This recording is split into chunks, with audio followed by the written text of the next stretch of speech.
Relevant ना हो, लेकिन चलें इधर बताता हूँ। उन्होंने कहा जिसने R1 टैक्स और बी लॉ उठाया था, अब वो क्या करे। उसने उस वक्त CMA नहीं उठाया था, R2 यानी कि CPR, और इधर से डाटा भी उसके पास ऐड हो गया होगा और उधर से कंपनी लॉ भी। तो आसान सा तरीका ये है कि इसमें जो मुश्किल चीज है ना वो है मैक, उसे आगे शिफ्ट कर दिया जाए। डाटा, CPR और कंपनी लॉ वाला पोर्शन इस पेपर का। कभी ना कभी तो भारी आपस में टकराएंगे। अगेन 5 हो 6 महीने हो, लोगों ने पढ़ना 2-2.5 महीने होता असली वाला। तो समटाइम क्या होता है, हम अपने फ्यूचर को बेहतर करने के लिए ना अपना हाल खराब कर लेते हैं। तो ऐसा ना हो कि आप अपने हाल को इस वक्त डिस्टर्ब कर लें, क्योंकि इस वक्त ये लेके चलना जरूरी है। और दूसरा CMA अनसर्टेनिटी भी होती है, रिजल्ट में भी हमें नहीं पता होता। तो 2 अटेम्प्ट्स के क्यूमुलेटिव रिजल्ट में ऑन एवरेज खुदा ना खास्ता एक आध पेपर आगे पीछे हो जाए, उसका भी क्वेश्चन होना चाहिए हमारे पास।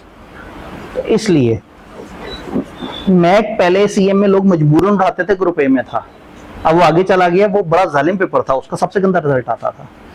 अब IKEAP ने सही किया है कि उसको ग्रुप B में डाल दिया है, उससे ग्रुप A थोड़ा सा सहूलत में आ गया। चलें मैं दोबारा से ओवरऑल डिस्कशन स्टार्ट करता हूँ। जो लोग कैफ में अभी आए हैं, अगर उन्होंने PRC के 5 पेपर इकट्ठे भी दिए थे तो ये नहीं सोचना कि 4 पेपर कैफ के तो हो ही जाएंगे। कैफ के 4 पेपर थोड़े से भारी होते हैं। अगर मैं वजन के हिसाब से बात करूं तो 2 ज्यादा भारी पेपर हैं, FR1 और ये हमारा BLD, बिजनेस लॉ डायनामिक्स। चूंकि इसमें अब 2 पेपर मर्ज हुए हैं और FR1 अपने अंदर अकाउंटिंग जरा ज्यादा टाइम टेकिंग होता है, और 2 दरमियाने साइज के जो पेपर हैं वो टैक्स है और डाटा का पेपर है। तो नॉर्मली क्या करते हैं लोग कि 2 भारी उठा लिए और उनके साथ एक मासूम सा पेपर उठा लिया। तो इस वक्त ये 2 उठाने के बाद जो है ना, अक्सर लोग टैक्स उठा रहे हैं और कुछ लोग डाटा उठा रहे हैं। कुछ लोग इंतजार कर रहे हैं कि एक दफा जरा डाटा के डिफरेंट टीचर्स का पता लग जाए और फिर हम उस तरह से चलें। तो हर किसी के अपने अपने कॉम्बिनेशन चल रहे हैं, लेकिन मशवरा ये है कि 4 पेपर इकट्ठे ना उठाइएगा। यकीन माने इस मशवरे देने के बाद हमें कमर्शियल नुकसान है कि आप जाके कहेंगे जी सर ने मुझे क्लास में कहा है कि जी आप एक पेपर ड्रॉप कर दें, लेकिन हमने वो थोड़े से पैसे कमाने के लिए आप लोगों को खुद से आग में नहीं झोंकना। 4 पेपर थोड़े ज्यादा भारी हो जाते हैं। 3 पेपर इकट्ठे पास करने वाले IKEAP में औसतन होते हैं तकरीबन 3-3.5 हजार से ज्यादा बच्चे। 4 पेपर वाले पता है कितने होते हैं? 100, 105, 98। और हमें नहीं पता कि वो उनमें से रिपीटर कितने हैं। तो उनमें से कुछ ऐसे होते हैं जिन्होंने 2 सब्जेक्ट बहुत अच्छे तैयार किए थे, रह गए थे 40-45 पे, और उस समय 4 पेपर दिए। तो बिगिनर के लिए 4 पेपर देना थोड़ा सा भारी है। हाँ, अगर आप एक लॉन्ग बैच में हो, फॉर एग्जांपल आपने PRC मई में क्लियर कर लिया हो, या फर्ज करें जुलाई में क्लियर कर लिया, और एक आपको जो है वो आपके कॉलेज ने कह दिया कि जी आप 4 पेपर उठा लो और अभी से पढ़ना शुरू हो जाओ जुलाई से, तो फिर तो समझ आती है कि जुलाई के मिड से आप पढ़ना शुरू हो गए तो अगस्त का मिड, सितंबर का मिड, चलते चलते चलते आपके पास ज्यादा टाइम आ गया। लेकिन अगर आप उस तरह के लॉन्ग बैच के स्टूडेंट नहीं है तो 4 पेपर बहुत स्ट्रांग नहीं है। इंटरेस्टिंगली ये जो 100 बच्चे पास हुए हैं इसमें पूरे पाकिस्तान के वो लॉन्ग बैचेस वाले भी शामिल हैं, दरमियाने भी शामिल हैं, लाइक भी शामिल है, नालाइक भी शामिल है, रिपीटर भी शामिल है। तो शायद पहली दफा 4 पेपर उठा के इकट्ठे दे के पास करने में वो बच्चा जिसने इस वक्त पढ़ना शुरू किया है शायद 5 या 7 हो गए। आप समझ रहे हैं? अगर 100 बच्चा पास हुआ है 4 पेपर इकट्ठा देके, तो उसमें से 50 बच्चा तो वो है जो रिपीटर है, जिसने उनमें से 2-3 पहले से पढ़े हुए। आप उसने सोचा चलो एक काम करता हूं, अगले एक आध पेपर को जोड़ के 4 इकट्ठे दे देता हूं, बच गए 50। अब इस 50 में से 30-35 वो होंगे जो 7-8 महीने पढ़ के पेपर दे रहे हैं। तो वो लोग जिन्होंने इस वक्त पढ़ना शुरू किए हैं, वो पूरे पाकिस्तान में हजारों बच्चों में से अगर 10-15 बच्चे हैं तो ये इतनी बड़ी सक्सेस नहीं है कि इसको फॉलो करके हम जज्बाती होके और हम ओवर कमिट कर लें अपने साथ। ये डिसीजन आज लेना है। आज डिसीजन लेके आपने ये समझने की कोशिश करनी है कि अब मैंने किस तरफ जाना है, क्या करना है, बजाय इसके कि आज से 3 महीने बाद आप सोचें सर सही कह रहे थे, ज्यादा हो गया, एक ड्रॉप कर देता हूं। उस वक्त उस ड्रॉप का फायदा नहीं होना, क्योंकि आप 3 महीने तक 4 सब्जेक्ट्स के ऊपर टाइम देते रहे। 4 सब्जेक्ट की पहले क्लासेस काफी ज्यादा टाइम लेंगी, फिर घर जाके उनको रिवाइज करना, फिर उनका वजन, फिर उनका बोझ के 4 पेपर हैं, फिर IKEAP में फिर आपको जैसे अगर 3 पेपर हो तो आपको कई दफा गैप ज्यादा मिल जाता है। फॉर एग्जाम्पल लॉ, ट्यूसडे वाले दिन पेपर होता है, तो R1 का पेपर अगले ट्यूसडे पे होता है और टैक्स सैटरडे पे होता है। तो हुआ क्या, आपको लॉ में भी अनलिमिटेड टाइम मिल गया है, क्योंकि पेपर पहला जिस दिन है उससे पीछे तो अनलिमिटेड छुट्टियां हैं, उसके बाद टैक्स के लिए भी टाइम मिल गया और अगले पेपर में भी 3 दिन मिल गए। लेकिन जब आप 4 पेपर उठा लेते हैं तो फिर आप हर दूसरे दिन आपका पेपर आ रहा होता है। तो इसलिए बड़े अच्छे तरीके से आईके अपने टाइम शीट भी दी हुई है, उसको देख के एक अच्छा डिसीजन लेना है। स्ट्रॉन्ग मशवरा ये है कि 4 पेपर इकट्ठे नहीं देने। हाँ, अगर आप एक तूफानी स्टूडेंट है, तूफानी वो है जिसने फर्ज करें 2-2.5 महीने पढ़ा, 5 पेपर इकट्ठे दिए, पीआरसी भड़का दिया। अगर तो आप इतने चैंपियन आदमी हैं तो ठीक है, पर शायद आप बहुत तेज आदमी थे, मैं बिला वजह आपको रुकावट ना लगाऊं। लेकिन मेरी जो गाइडेंस है वो 95% ऑफ द लोगों के लिए वैलिड है कि 4 पेपर इकट्ठे उठा के अपने आप को ज्यादा फंसा नहीं लेना। ये फ्रंट ऑफिस के वो होते हैं, हथकंडे होते हैं, जैसे वो आपको दिखाते हैं ये तो ऐसे करके हो जाता है, बस ये 4 पेपर दिए, 4 पेपर दिए, ठक करके हो गया कैफ। ऐसे नहीं होता, प्रैक्टिकली ऐसा नहीं होता। अल्हम्दुलिल्लाह हमारे फ्रंट ऑफिस वाले इतना धोखा नहीं देते, लेकिन हो सकता है आप पीआरसी से धोखा खाते हुए आ रहे हो। आपने किसी कागज पे 4-4.5 साल में सीए कंप्लीट होता देख भी लिया हो। सुनिए, तो फ्रंट दुनिया में सबसे फास्टेस्ट सीए होता है फ्रंट ऑफिस के कागज पे। आपसे कहते हैं आज शुरू किया है, ये 2-2 महीने बाद पेपर है, बस ये 2 महीने गए और आपके 5 पेपर साइड पे हो गए। फिर आपने वो शुरू कर दिया 4 पेपर, आज से 1.25 साल बाद आप फर्म में जा रहे होंगे। फर्म में अगर आपने आर्टिकल्स के बीच में क्वालिफाई कर लिया तो 6 महीने वहां से भी माइनस हो जाएंगे। बल्कि अब तो आईके अपने यही आर्टिकल्स के ऐसे ऑप्शन दे दिए, आपको बैठे बिठाए 4.25 साल में सीए करा देंगे। रियलिटी में कैफ टेक्स 2 से 4 साल, जो असली वाली रियलिटी है। तो जरूर अच्छी कोशिश करनी है, लेकिन अपने आप को सुपरमैन नहीं समझना कि नहीं मैं सुपरमैन हूं। मैं जब सर कह रहे हैं कि 15 बच्चे पूरे पाकिस्तान में वो हैं जिन्होंने फर्स्ट अटेम्प्ट में 4 पेपर दिए और निकाल लिए, तो मैं क्यों ना हूं उन 15 बच्चों में। अल्लाह करे आप उसमें आते हो, लेकिन फिर अपना ट्रैक रिकॉर्ड पीछे सोच जरूर लीजिएगा। ऐसा ना हो कि पीछे बड़ी मुश्किल में रहे हो और अब आप कहें कि मेरे अंदर एक नया चैंपियन जागा है। ये ना क्लासें शुरू होने के 1 हफ्ते तक जागा रहता है चैंपियन, फिर चैंपियन दोबारा सो जाता है। और फिर उसके बाद जब आप कॉलेज को जाके कहते हैं मेरा मूड चेंज हो गया, तो कॉलेज कहते हैं हमारा मूड भी चेंज हो गया। क्यों? फर्ज करें आप जो है वो लॉ की क्लास में आके बैठे, ये वाले भाई लॉ की क्लास में आके बैठ गए, ये सीट इन्होंने मल ली। हम इस कमरे में उतनी ही एडमिशन कर सकते हैं जितनी सीटें हो, ठीक है। हमने इसमें लाइव स्ट्रीमिंग भी दी थी, लेकिन हमें अंदाजा था कि पहले दिन बच्चे बड़े थोड़े से आते हैं, तो हमने आज लाइव स्ट्रीमिंग को ऑन नहीं किया। वह हो सकता है इस हफ्ते में अगर यहाँ इस कमरे की सीट भर जाए और कुछ और बच्चे आए तो फिर हम उनको दूसरे कमरे में लाइव स्ट्रीमिंग उस तरह से दे रहे हो। तो अब एक भाई अगर यहाँ पे आके बैठ गए तो ये सीट इन्होंने मल ली। अब अगर ये 4 हफ्ते बाद कहें कि मेरा मूड चेंज हो गया, और एक भाई 2 हफ्ते से मुसलसल हमें दरखास्त पे दरखास्त दे रहा था जी मुझे थोड़ी सी जगह दे दें कमरे में, मैं दरवाजे में से सर अंदर निकाल के पढ़ लूंगा, और हमने उसे इनकार कर दिया कि नहीं भाई हमारे दाखिले फुल हो चुके हुए हैं। तो टेक्निकली हमारा कमर्शियल नुकसान एक साइड पे, आपने उस बच्चे के साथ ज्यादती कर दी है, जो बच्चा इस वक्त क्लास में ऐड हो सकता है लेकिन आज से 3 हफ्ते बाद नहीं ऐड हो सकता। बात समझ रहे हैं? तो फैसला अच्छे टाइम पे करके, और हम वो वाले कॉलेज नहीं है कि अगर पैसे ले लिए तो आपसे कहें बस पैसे आ गए अब तो तुम्हें नचाते रहेंगे। अगर आपने पैसे दे दिए, आपने एडमिशन ले लिए, और अगर आप इस हफ्ते में भी अपना प्लान चेंज कर देते हैं, आप जाके उन्हें बताएं कि जी मेरा इस तरह से है, सर ने मुझे क्लास में डरा दिया, बता दिया, मैं ये रिवाइज करने लगा हूं, तो वो आपके पैसे का जो रिफंड है उसका आपको कैलकुलेशन बता देंगे कितनी है, और 8-10 दिन में प्रोसेस हो जाएगा, क्योंकि वो इकट्ठे बैठ के सारे रिफंड प्रोसेस करते हैं। तो बस कोशिश ये करें कि एक अच्छा फैसला कर लें। बात समझ आ रही है? मेरे ना 2-3 तरह के रोल है। एक बड़ा छोटा सा रोल है कि मैं एक टीचर हूँ यहाँ पे, मल्टीपल प्रोजेक्ट्स का एंटरप्रेन्योर हूँ। 2015-16 में ऑनलाइन एजुकेशन हम लोगों ने पाकिस्तान में स्टार्ट की थी, लम्स के ग्रुप है उसके साथ मिलकर, नियर पीयर के नाम से। तो एक सेटअप है जहाँ सीए की टीम को हेड कर रहे हैं। फिर CMADZ नाम का एक ऑनलाइन वेंचर है जो कि डेडिकेटेड लाइव क्लासेस कराते हैं, कुछ हमसे भी इंटीग्रेट करते हैं, कुछ वो अपने ऑफिस में बैठ के पूरे पाकिस्तान के बच्चों को लो कॉस्ट में, अक्सर टीचर्स यहाँ और वहाँ के कॉमन है और लो कॉस्ट में उन्हें पढ़ाने की कोशिश करते हैं। वो प्योर लाइव है, वो फिजिकल नहीं है, उसमें टीचर अपने स्टूडियो में बैठा और वो लाइव क्लास पढ़ा रहा होता है। CA नोट्स पब्लिकेशन है जहाँ हमारी डिफरेंट तरह की किताबें हैं और हमारी टेस्टिंग की डिफरेंट तरह की सर्विसेज है, जो स्टूडेंट हमसे रजिस्टर है या नहीं है उसको कवर कर रहे होते हैं। स्कूल ऑफ बिजनेस इंटेलिजेंस एक फिजिकल इदारा है जिसको हम डील कर रहे हैं, और CA फाइनल में हमारी कुछ और कॉलेजेस के साथ भी इंटीग्रेशन है। तो डिफरेंट तरह के मल्टीपल सेटअप्स हैं, उनको हेड कर रहा हूं अल्हम्दुलिल्लाह। एक अच्छी टीम है, सारे लोग मिलके चल रहे हैं। हर वेंचर में अपने अपने सेटअप के जो हेड्स हैं, जो सुपरवाइजर्स हैं, वो मौजूद हैं। तो ये एक एंटरप्रेन्योरल रोल है जिससे आप लोगों का कोई लेना देना नहीं। दूसरा रोल है टीचर वाला। तीसरा रोल है मेंटोर वाला। आप मेरे स्टूडेंट हैं या नहीं है, लेकिन मैंने आपको गलत मशवरा नहीं देना। आप अगर आज मेरी बात सुन के कि 4 नहीं 3 पेपर उठाओ और आप यही सब्जेक्ट ड्रॉप करते हैं, मुझे जरा सा भी दुख नहीं होगा, मुझे खुशी होगी कि मैंने धोखा नहीं दिया किसी बच्चे को।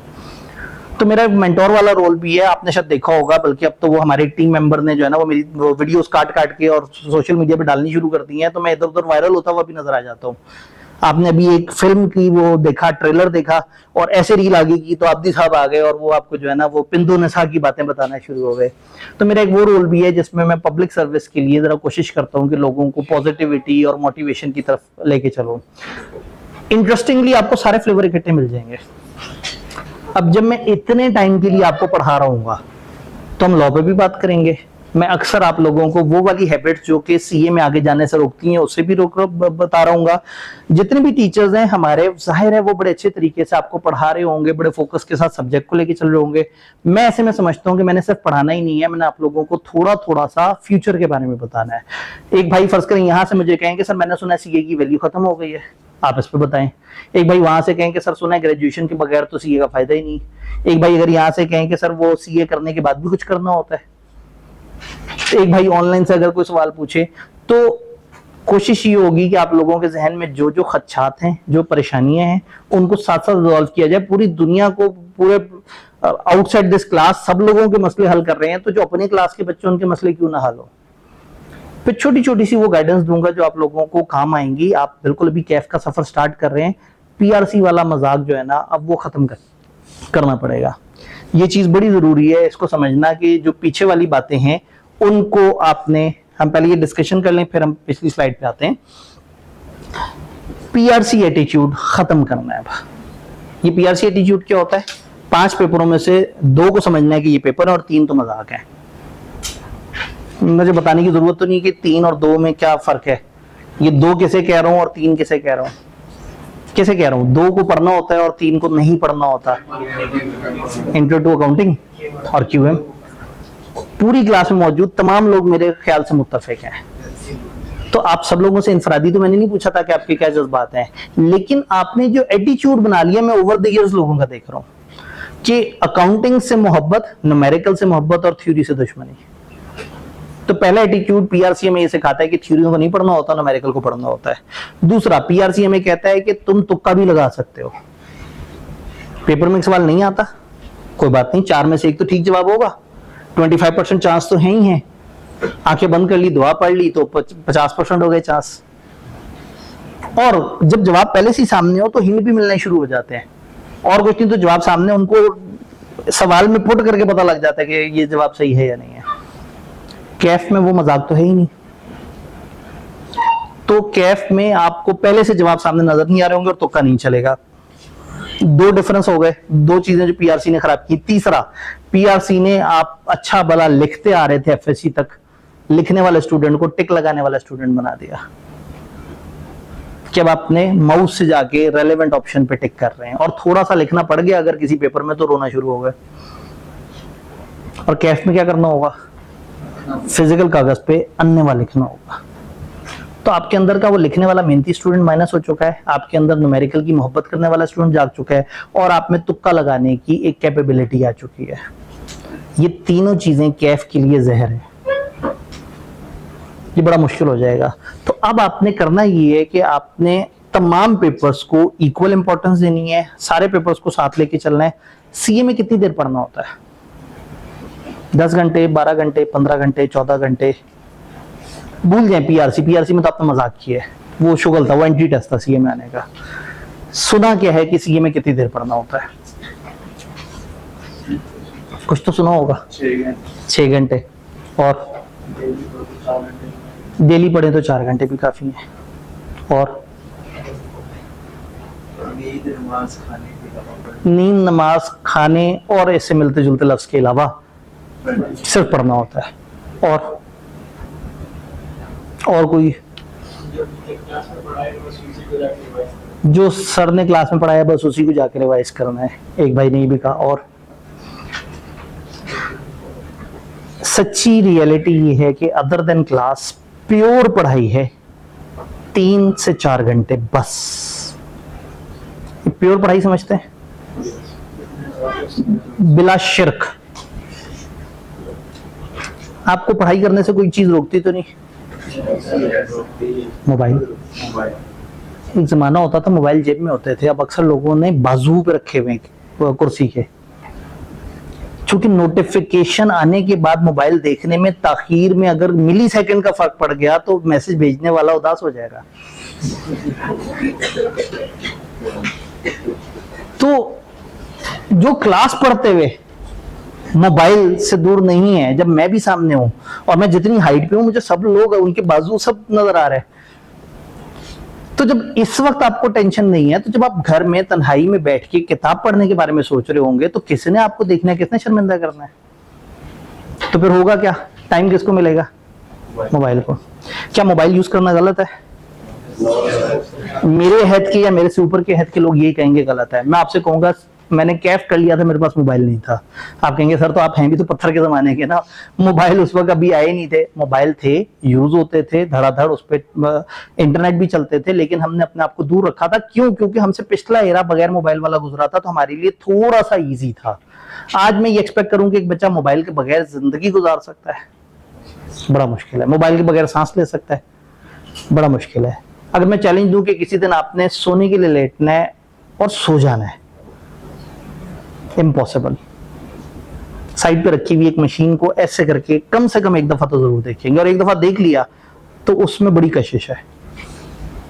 फिर आपका दिल करेगा कि ये ब्लू रंग का जो आइकन है, ये लाल रंग का जो आइकन है, फलाना रंग का जो आइकन है, ऐसे दबाएं।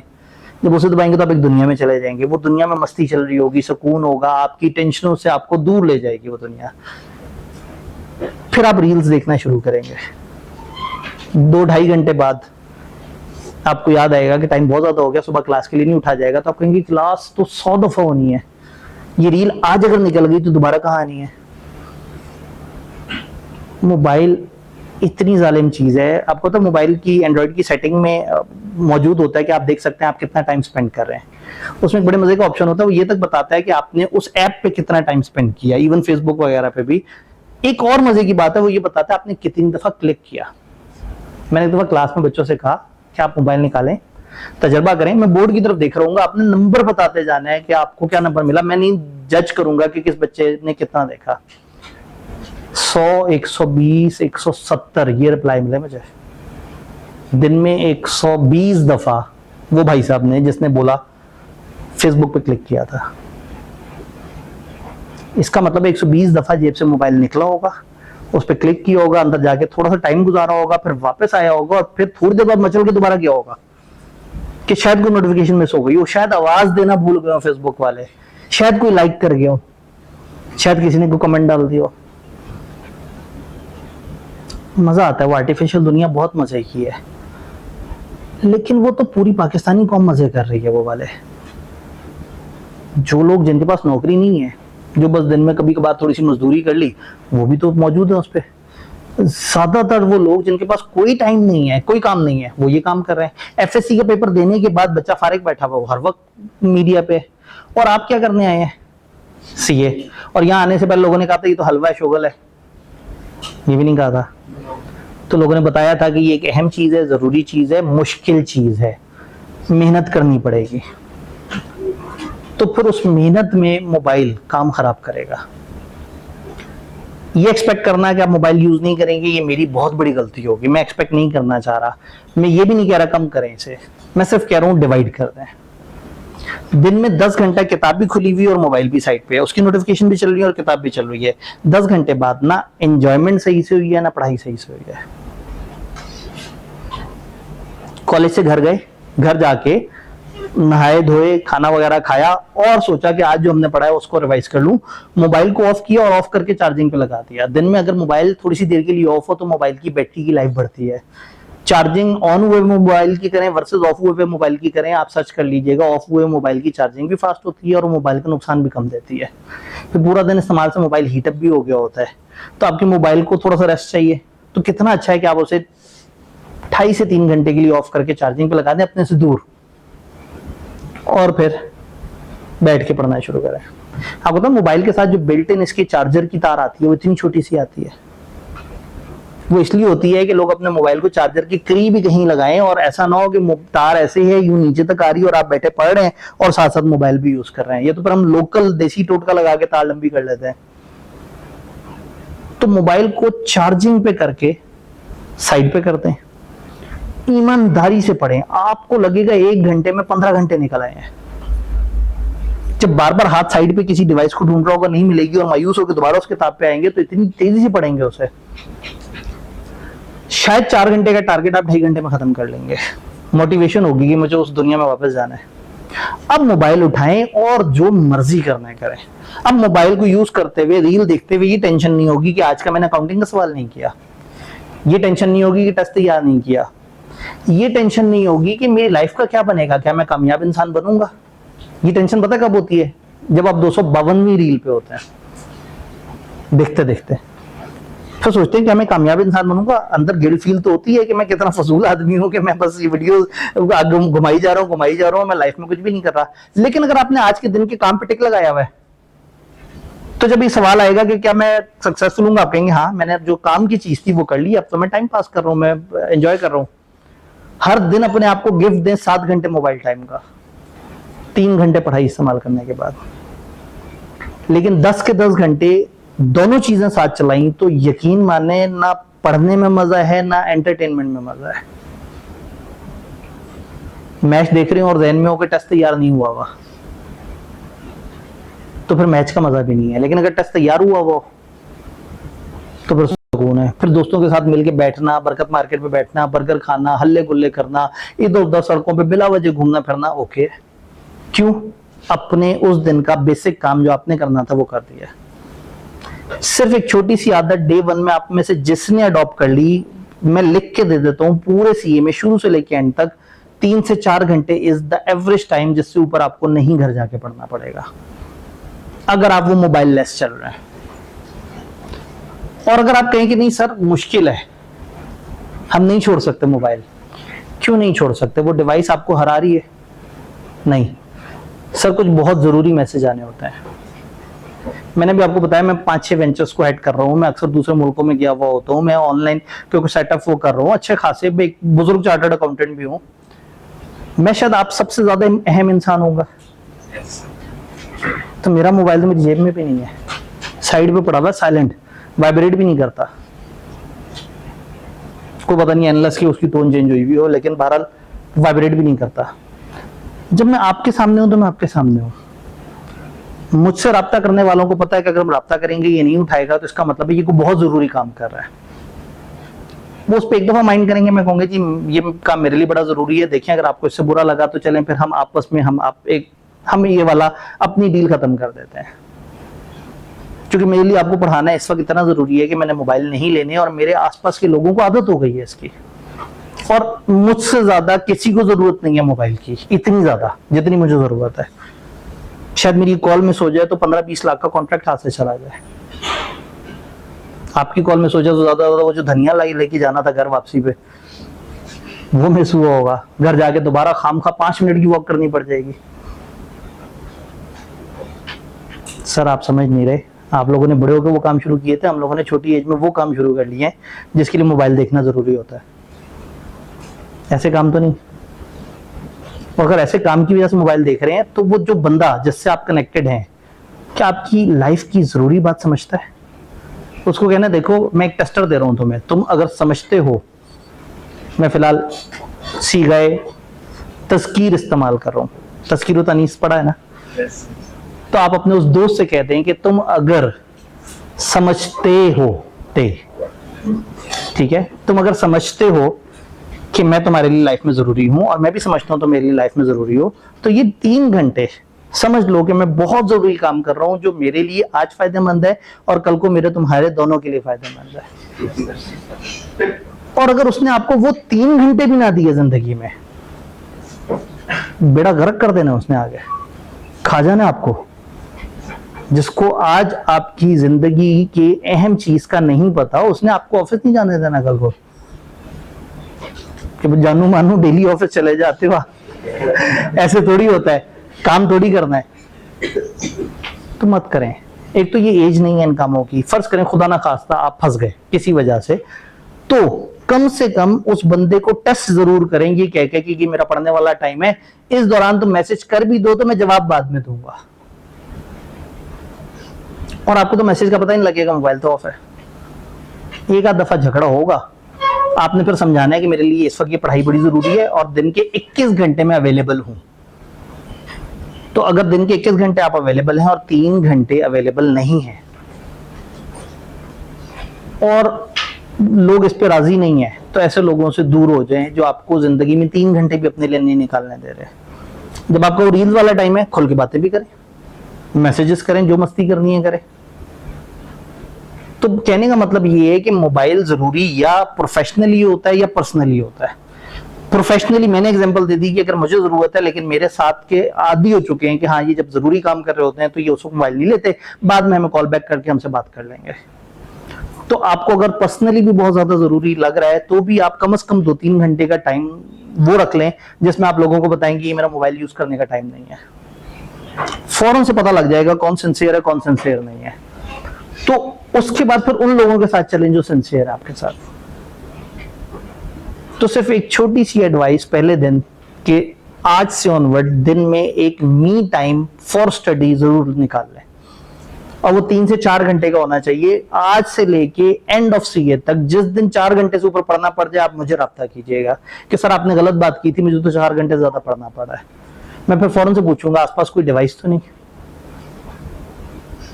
चूंकि मैं हल्फन कह सकता हूं कि अगर ये मशीन आपके आसपास नहीं है तो आपके 3-4 घंटे में 12-13 घंटे की बरकत है। कई दफा वो हम बच्चों के साथ तजर्बा करते हैं, उनको 2 घंटे के लिए टैब मोबाइल से दूर रखते हैं, पागल हो जाते हैं, दीवारों को टक्कर मारने वाले हो गए होते हैं। पूरे घर के पूरे दिन के काम करने के बाद भी जहां वो सोच रहे होते हैं कि अब हम और क्या करें। इतनी जालिम डिवाइस है, इतना टाइम खा रही है। मैं इसके खिलाफ नहीं हूं, मैं सिर्फ इसको मैनेज करने की बात कर रहा हूं। तो बस आप डेली रेगुलर पढ़ें। सीए में अगर आपने सुना है कि बहुत ज्यादा पढ़ना होता है, यस बहुत ज्यादा पढ़ना होता है उनके लिए जो मोबाइल यूज कर रहे होते हैं। जो मोबाइल से हट के कर रहे होते हैं उनको बहुत ज्यादा नहीं पढ़ना होता। सिर्फ एक काम करना है, आपने डेली पढ़ना है बस। हर दिन घर जाके जो टीचर ने क्लास में कराया उसको होमवर्क के तौर पे टीचर ने या तो सवाल दिया, नहीं दिया तो जो उसने क्लास में कराया वो दोबारा कर लिया। थ्योरी में जो सर ने पढ़ाया घर जाके उसको एक दफा किताब में देख लिया। तो सिर्फ आपने रेगुलर साथ साथ चलना है। आपने एक दिन सबसे ज्यादा पढ़ना है, वो है वीकेंड का दिन। सैटरडे संडे में से कोई एक दिन, आइडियली सैटरडे। उस दिन आप पूरे हफ्ते को रिकैप करना है। तो उस दिन आपको अगर 8-9-10 घंटे पढ़ना पड़ गया कोई मसला नहीं, संडे ऑफ कर लेना है। एक दिन प्योर छुट्टी का होना चाहिए। तो जो सैटरडे वाले दिन आपकी जो जो चीजें मिस हुई हैं संडे को पूरी कर लें, ताकि जब नेक्स्ट वर्किंग वीक शुरू हो तो आप एक छुट्टी करके अगले दिन में दाखिल हो। तो ये छोटी छोटी सी एडवाइसेज हैं जो मैं आज बता रहा हूं, क्योंकि मुझे आज आप नजर आ रहे हैं, मुझे 2 साल बाद नजर आएंगे, 6 साल बाद नजर आएंगे, 10 साल बाद नजर आएंगे, बशर्ते सेहत जिंदगी। तो आपसे पहले जो 20 साल पहले पढ़ने आए थे वो भी मुझे कभी छोटे एज में नजर आए थे, आज वो जॉब करते नजर आ रहे हैं, दूसरे मुल्क बैठे नजर आ रहे हैं। तो इतने सारे हजारों स्टूडेंट्स को इतना ज्यादा तरीके से मॉनिटर किया है कि ये समझ आ गया है कि वो टिपिकल गलतियां क्या हैं जिसमें डे 1 पे रोक दिया जाए तो आप बड़े अच्छे तरीके से चल सकते हैं। वो नहीं होता कि आप कहते हैं कि अगर मैं अपने माजी में जाऊं तो कुछ चीजों को मैं ठीक कर दूं ताकि मेरा आज प्रेजेंट बेहतर हो जाए। तो आपको अपने माजी का नहीं पता, लेकिन मुझे तो पता है कि आप मुस्तकबिल में जिधर होंगे और आप पलट के देखेंगे कि आपके माजी में क्या गलतियां हुई हैं, तो वही गलतियां होंगी जो आपसे आगे वाले स्टूडेंट्स की हो रही हैं। तो व्हाई नॉट कि मैं आज आपको बता दूं ताकि आप वो गलतियां स्टेज 1 से ही माइनस कर दें। तो क्या आप इस बात को फॉलो करेंगे? काफी पका दिया मैंने, है काफी परेशान कर दिया। तो ये वाली बात भी हमारी साथ साथ जारी रहेंगी। हम आते हैं हमारी ओरिएंटेशन क्या है? सबसे पहले हमारे सब्जेक्ट का नाम है बिजनेस लॉ डायनेमिक्स, हालांकि इसका नाम होना चाहिए था लॉज डायनेमिक्स, क्योंकि इसमें बिजनेस लॉ भी है और कंपनी लॉ भी है। आधा बिजनेस लॉ और आधा कंपनी लॉ। बिजनेस लॉ को हम अक्सर मर्केंटाइल लॉ भी कहते हैं। तो आज हम देखेंगे इस बीएलडी का कंप्लीट रोड मैप क्या है, इसमें क्या इश्यूज हैं, इस पेपर की हिस्ट्री क्या रही है, पैटर्न क्या है पेपर का, सिलेबस आउटलाइन क्या है, कौन सी बुक्स फॉलो करेंगे, different tips and techniques. Left side में मेरा नाम है सर आतिफ आब्दी, एफसीए इन कैरेक्टर्स के साथ। आप अभी अगर नए हैं सीए में तो शायद आपको ज्यादा ना पता हो, सीए करने के बाद आप आईकेप को अप्लाई करते हैं, वो कहते हैं जी हमें पैसे दो सालाना जगह टैक्स। सीए क्यों किया? तो जब आप पैसे देने शुरू कर देते हैं तो आपके नाम के साथ एसीए का टैग लग जाता है। जब आप 10 साल से ज्यादा ही हरकत करते रहे हो तो वो कहते हैं कि बुजुर्ग चार्टर्ड अकाउंटेंट हो गया, उसका नाम बदल के एसीए से कर देते हैं एफसीए। तो किसी टीचर के साथ अगर एफसीए लिखा नजर आए तो इसका मतलब वो पुराना चार्टर्ड अकाउंटेंट है, और एसीए लिखा नजर आए तो वो थोड़ा सा यंग चार्टर्ड अकाउंटेंट है। तो बुजुर्ग चार्टर्ड अकाउंटेंट, इधर क्या लिखा हुआ है? 3 merit certificate in last 3 years in these law subject। अल्हम्दुलिल्लाह इसमें अल्लाह का बड़ा करम रहा है, इस सब्जेक्ट के साथ जो है वो मेरा नाम अटैच हो जाता है। यकीन माने मैं कुछ और सब्जेक्ट बड़े शौक से भी पढ़ाता हूँ, मैं बिजनेस पढ़ाता हूँ, मैं ऑडिट पढ़ाता हूँ, और मुझे पसंद बिजनेस ज्यादा पढ़ाना है। मैं कभी कभी कॉस्ट अकाउंटिंग भी पढ़ाता हूँ, लेकिन लोग मेरे साथ टैग लगा चुके हैं ये लॉ का टीचर है, कि वो जी लॉ तो जी आप आतिफ आब्दी साहब के पास जाके पढ़ना है। तो इसमें ये कंबाइंड पेपर अब हुआ है, और इससे पीछे ये पिछली 7-8 अटेम्प्ट्स अकेले रहा, बी लॉ सी लॉ, तो अब वो कंबाइन हो गया। तो पिछले 3 साल हर साल में एक मेरिट सर्टिफिकेट जो है, अल्लाह का शुक्र है, इन सब्जेक्ट्स में आ रहा होता है, कभी बी लॉ कभी सी लॉ। तो अभी लगातार जो है वो 3 मेरिट सर्टिफिकेट पिछले 3 साल में आए हुए हैं, और अभी इस अटेम्प्ट का रिजल्ट पेंडिंग है। काफी ह्यूज एक्सपेक्टेशन है इंशाल्लाह ताला। इसमें ये कोई कमाल नहीं है मैं अच्छा पढ़ाता हूँ, मुझे बच्चे बड़े अच्छे मिल जाते हैं, बड़े अच्छे लोग होते हैं, उनमें से जो सीरियसली बात फॉलो करते हैं वो उनका मेरिट भी आ जाता है। मेरिट किसे कहते हैं? जैसे बोर्ड का टॉपर होता है ना, इस तरह से हमारे यहाँ सब्जेक्ट का टॉपर होता है। रिपोर्टिंग और ऑडिट में टॉपर को गोल्ड मेडल मिलता है, और बाकी सब्जेक्ट्स में मेरिट सर्टिफिकेट मिलता है। तो मेरिट सर्टिफिकेट हाईएस्ट अचीवर को कहते हैं। तो अल्लाह का शुक्र है पिछले 3 साल में, यानी कि हर साल में एक मेरिट सर्टिफिकेट जो है वो किसी ऐसे स्टूडेंट का आ रहा है जो हमारा स्टूडेंट रहा है, अल्हम्दुलिल्लाह। तो अल्लाह करे कि जब अगला सेशन आए और अगला रिजल्ट आए तो मैं यहाँ दिखा रहा हूँ 5, एक तो इस अटेम्प्ट का जो रिजल्ट आने वाला, और एक आप लोगों का जब रिजल्ट आए तो कितना मजा आए। तो अल्लाह का शुक्र है, कहना नहीं चाहिए लेकिन अल्हम्दुलिल्लाह highest number of merit certificate अगर इस सब्जेक्ट में किसी टीचर के स्टूडेंट्स ने लिए हैं तो वो मेरे स्टूडेंट्स है। शायद वो सारे बड़े अच्छे लोग थे और वो टीचर की बात मानते थे, बस आपने उतना ही अच्छा बनता है, मैं वैसा ही हूँ।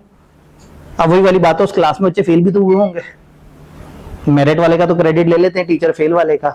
टीचर ने सब लोगों को बराबर लेवल पे लेके चलना है, और कुछ अच्छे बच्चों पे थोड़ी सी एक्स्ट्रा एफर्ट भी कर लेनी है।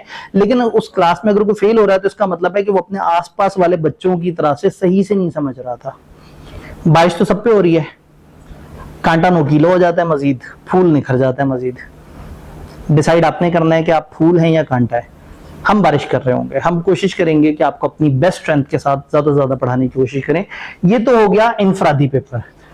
इनफरादी पेपर में तो अल्लाह का शुक्र है कि अल्लाह ने इज्जत दी कि इसमें मेरिट सर्टिफिकेट आ रहे थे, लेकिन इससे पहले होता था ये बड़ा जालिम पेपर। आपने किसी से सुना होगा जी लॉ कैसा है, तो उसने कहा लॉ तो शुगल है, इसलिए कि लॉ टूटा हुआ था 2 लॉज में। 2 पेपर थे, एक कैफ 4 होता था, एक कैफ 7 होता था, एक बिजनेस लॉ का पेपर होता था, एक कंपनी लॉ का पेपर होता था, दोनों 100-100 नंबर के होते थे। 2021 से पहले ये कंबाइंड पेपर होता था, कंपनी लॉ और बी लॉ जुड़े हुए होते थे। उस वक्त तकरीबन कई साल गुजर गए थे, इसने किसी को पास नहीं लगने दिया था। ये हमेशा नंबर 1 होता था गंदे रिजल्ट में। 12%, 13%, 14% ऑफ द टोटल वो बच्चे जो अपीयर हुए बस वो पास होते थे। तो ये अपने जमाने का बड़ा भयानक पेपर था। अब तो इस वक्त क्योंकि आसान हो गया था तो बहुत सारे टीचर्स, बहुत सारे लोग इसमें आ गए थे। उस वक्त जब ये मुश्किल पेपर होता था तो गिनती के चंद टीचर्स ऐसे होते थे जो उस मुश्किल पेपर को डील कर रहे होते थे। तो अल्लाह का शुक्र है, अल्लाह ने उस वक्त भी इज्जत दी थी। आईकेप वाले आईकेप में बुलाते थे कि जी सब्जेक्ट में बहुत फेलियर आ रहा है, आप यहाँ आके हमारी तरफ से बच्चों को गाइडेंस दें, हमारी तरफ से बच्चों को रिवीजन क्लास करा के और ये पेपर पास कराने की कोशिश करें। तो अल्लाह का शुक्र है कि वो पुरानी स्कीम का लास्ट मेरिट सर्टिफिकेट भी हमारे स्टूडेंट का था, और उन अटेम्प्ट्स में जब ये बड़ा मुश्किल पेपर था तो अल्हम्दुलिल्लाह ज्यादातर लोगों को होता था कि भाई ये पेपर पास करना है, तो वो एक नुस्खा नहीं होता था हर किसी को पैनाडॉल जैसे लिख के दे देते हैं, तो वो सारे सीनियर कहते थे यार आब्दी साहब के पास चले जाओ फिर पेपर निकल जाएगा, किसी की 6 अटेम्प्ट 4 अटेम्प्ट 3 अटेम्प्ट। तो आब्दी साहब कुछ खास नहीं करते थे, बस सिर्फ बच्चों को मशवरा देते थे कि आपने रेगुलर रहना है, तो जो बच्चे वो मशवरा मान लेते थे वो पास हो जाते थे। तो ये इस सब्जेक्ट के साथ अल्लाह ने काफी इज्जत दी है, और जब ये कंबाइंड होता था तो उस टाइम पे मुझे याद है इसकी आखिरी अटेम्प्ट जब हुई थी आईकेप में 9000 बच्चे अपीयर हुए थे, 3000 स्टूडेंट्स मेरे थे जो कि फिजिकल और ऑनलाइन पढ़ रहे थे। फिर ये टूट गया, और ये इतना टूट गया कि वो जो कॉलेजेस पीआरसी में भी मशहूर होते हैं जिनका कैफ में कोई भी एक आध सब्जेक्ट मुश्किल से पढ़ना चाहते हैं, उन्होंने भी बच्चों को पैकेज के बीच में अपने 4-4 पेपर देने शुरू कर दिए, और चूंकि इतना आसान सब्जेक्ट था तो कोई भी पढ़ लेता था, कोई भी पढ़ा देता था। अब एक आध अटेम्प्ट गुजरने के बाद दोबारा से चीजें कंसोलिडेट होंगी, और अब लोग आएंगे एग्जैक्टली उन टीचर्स की तरफ जो इस सब्जेक्ट को सही से कवर करा दें, क्योंकि इसको खत्म कराना भी साइंस है। बिजनेस लॉ का पेपर, अब मैं उन लोगों के लिए बात कर रहा हूं जो रिपीटर हैं ताकि उनको फायदा हो जाए। आप लोग जो नए हैं आपने तो एक ही पेपर देखना है। इससे पहले बिजनेस लॉ होता था, उसमें 18 चैप्टर्स होते थे, 13 चैप्टर्स आईकेप ने एज इट इज रिटेन किए, 14 चैप्टर में 15 चैप्टर की कुछ चीजें डाल दी हैं, 15 माइनस किया, 3 चैप्टर होते थे जिसमें 6 लॉ होते थे 2-2 सफे के, उनको जोड़ के एक चैप्टर बना दिया है, और 4 लॉज 2-2 सफे के माइनस कर दिए हैं, यानी कि पिछली किताब और नई किताब में 10 सफे का फर्क है। और पहले वो 100 नंबर का पेपर होता था, अब 50 नंबर का पेपर है बिजनेस लॉ। फिर जब हम कमती लॉ की तरफ जाएं तो कमती लॉ में 12 चैप्टर्स होते थे, उसमें से उन्होंने 12वां चैप्टर खत्म कर दिया और छठे चैप्टर को 5वें में डाल दिया, एक सफा माइनस किया उसमें से, और बन गया आपका नया पेपर। यानी वो जो 6 महीने का सिलेबस था 100 नंबर के लिए, 5-6% एक पेपर में से खत्म किया, 6-7% दूसरे में से खत्म किया, दोनों को जोड़ा और सोचा कि हाँ बस अब ये एक पेपर है 100 नंबर का। तब इसमें 50 नंबर के लिए बिजनेस लॉ है, 50 नंबर के लिए कमती लॉ है, और ये दोनों तकरीबन उसी साइज के हैं जिस साइज के ये अकेले पेपर हुआ करते थे। तो अब ये तकरीबन ग्रुप ए का सबसे बड़ा पेपर बन गया है। और मैं इसलिए हिस्ट्री बता रहा हूं कि ये जिस वक्त पहले कंबाइन हुआ था उस वक्त लोगों के सब पेपर पास हो जाते थे, ये नहीं पास होता था। आईकेप ने पहले एक रूल रखा होता था कि मॉड्यूल करेंगे तो अगले मॉड्यूल में जाएंगे, बच्चे इसमें ही इतना टाइम लगा देते थे कि आईकेप को वो रूल खत्म करना पड़ा। उन्होंने कहा ग्रुप ए के 2 पास कर लो ताकि आगे चले जाओ। तो लोग इसको एक आध दफा ट्राई करते थे, फिर इसे छोड़ के इस पे लानत भेज के बाकी पास करने पे लग जाते थे। ग्रुप बी में जाते थे, ग्रुप बी पास कर लेते थे, फिर पलट के इस पे आते थे और ये 3-4-5-6 अटेम्प्ट्स में पास होता था। तो दिस इज हाई टाइम। आप इस वक्त फुल एनर्जी में हैं, आप इस वक्त फुल मूड में हैं पढ़ने की, आप अभी कैफ में आए हैं, आपके अंदर एनर्जी है। रादर देन के वो इस एनर्जी को इस पे जाया करेंगे मैं 4 पेपर दे दूं, आप इस पे लगाएं एनर्जी कि मैंने लॉ को आज खत्म कर लेना है। क्योंकि जैसे जैसे आप आगे जाएंगे आपके पेपर्स डिफिकल्ट ऐड होते चले जाएंगे। अगर इसको आज नहीं ऐड करेंगे तो कल को इसको सीपीआर या मैक के साथ ऐड करना पड़ेगा, या परसों ऑडिट या बीआईए के साथ करना पड़ेगा, वो भारी पेपर्स हैं। तो ये आइडियल है इस टाइम पे। हालांकि इसका नंबर 4 है, लेकिन हम सबको सजेस्ट ये करते हैं कि रिपोर्टिंग टैक्स के साथ लॉ उठाएं और लॉ को इस वक्त निकाल लें। क्या ये बात समझ आ रही है? तो ये पेपर भारी पेपर है। ऐसा नहीं है कि मैं पढ़ा रहा हूं तो मैं इसलिए कह रहा हूं। अगर आप अभी भी यूट्यूब पे जाएं तो यूट्यूब पे मेरी बी लॉ सी लॉ की ओरिएंटेशन पड़ी हुई है, हमारे अपने ही एसबीआई पे पड़ी हुई है। तो मैं वहां सबसे पहला जुमला ये कहता था, ये इतना आसान है कि फेल हो जाता है। इतना आसान है कि लोग इतना लाइट लेते हैं कि पढ़ते ही नहीं और फेल हो जाता है। तो ऐसा नहीं है कि मेरा पेपर है तो मैं कह रहा हूँ भारी पेपर है। आईकेप ने जुल्म कर दिया इसके साथ। जो किताब आई है उसमें इवन जो सिलेबस में से चीजें माइनस की थी किताब में से, वो भी माइनस नहीं की। अभी मैंने एक लंबी चौड़ी मेल उन्हें डाली हुई है और मैं अगले 2-2.5 हफ्ते लड़ता रहूंगा उनसे, और मेरी कोशिश रहेगी कि कुछ ना कुछ टॉपिक माइनस हो। जो सिलेबस से निकाल दिए कम से कम वो तो किताब से निकले। लेकिन हमने कोई उम्मीद नहीं बनानी, हमने अभी यही सोचना है कि ये एक भारी पेपर है और ये सारे जो उससे परेशान होके भागे फिर रहे हैं, अल्लाह करे आप इन लोगों में ना आए। ठीक है, पेपर की तरफ चलते हैं। थोड़ा सा पेपर का मिजाज समझने की कोशिश करते हैं। बिजनेस लॉ के साथ मेन इश्यूज को समझने की कोशिश करते हैं कि मेन इश्यूज क्या हैं, इस पेपर के प्रॉब्लम्स क्या हैं। पहले इसके प्रॉब्लम्स और होते थे, अब थोड़े से डिफरेंट हो जाएंगे। ह्यूज सिलेबस, सबसे बड़ा प्रॉब्लम है कि खत्म ही नहीं होगा। पढ़ते जाएंगे पढ़ते जाएंगे पढ़ते जाएंगे, बड़ा आगे तक जाके हम कहेंगे लो जी 10 चैप्टर खत्म हो गया। आप कहेंगे सर बस अब तो थोड़ा सा रह गया होगा। मैं कहूंगा हाँ आधा हो गया है। आप कहेंगे सर बाकी आधे में कितने चैप्टर है? मैं कहूंगा 15। तो वो ऐसे है कि जैसे बस आप अभी फीलिंग ही आई है कि हम 100 प्लस कर चुके हैं और सिर्फ एक आउट हुआ है कि अचानक से दुश्मन टीम तेज हो जाएगी। तो अभी आपको लग रहा होगा, कंफर्ट आनी शुरू होगी कि यार मजा जबरदस्त चल रहा है, वो हर चीज बिल्कुल ग्रिप में, एकदम से पता लगेगा कि अभी तो वेखे ही नहीं सी कुछ। तो हैवी सिलेबस है।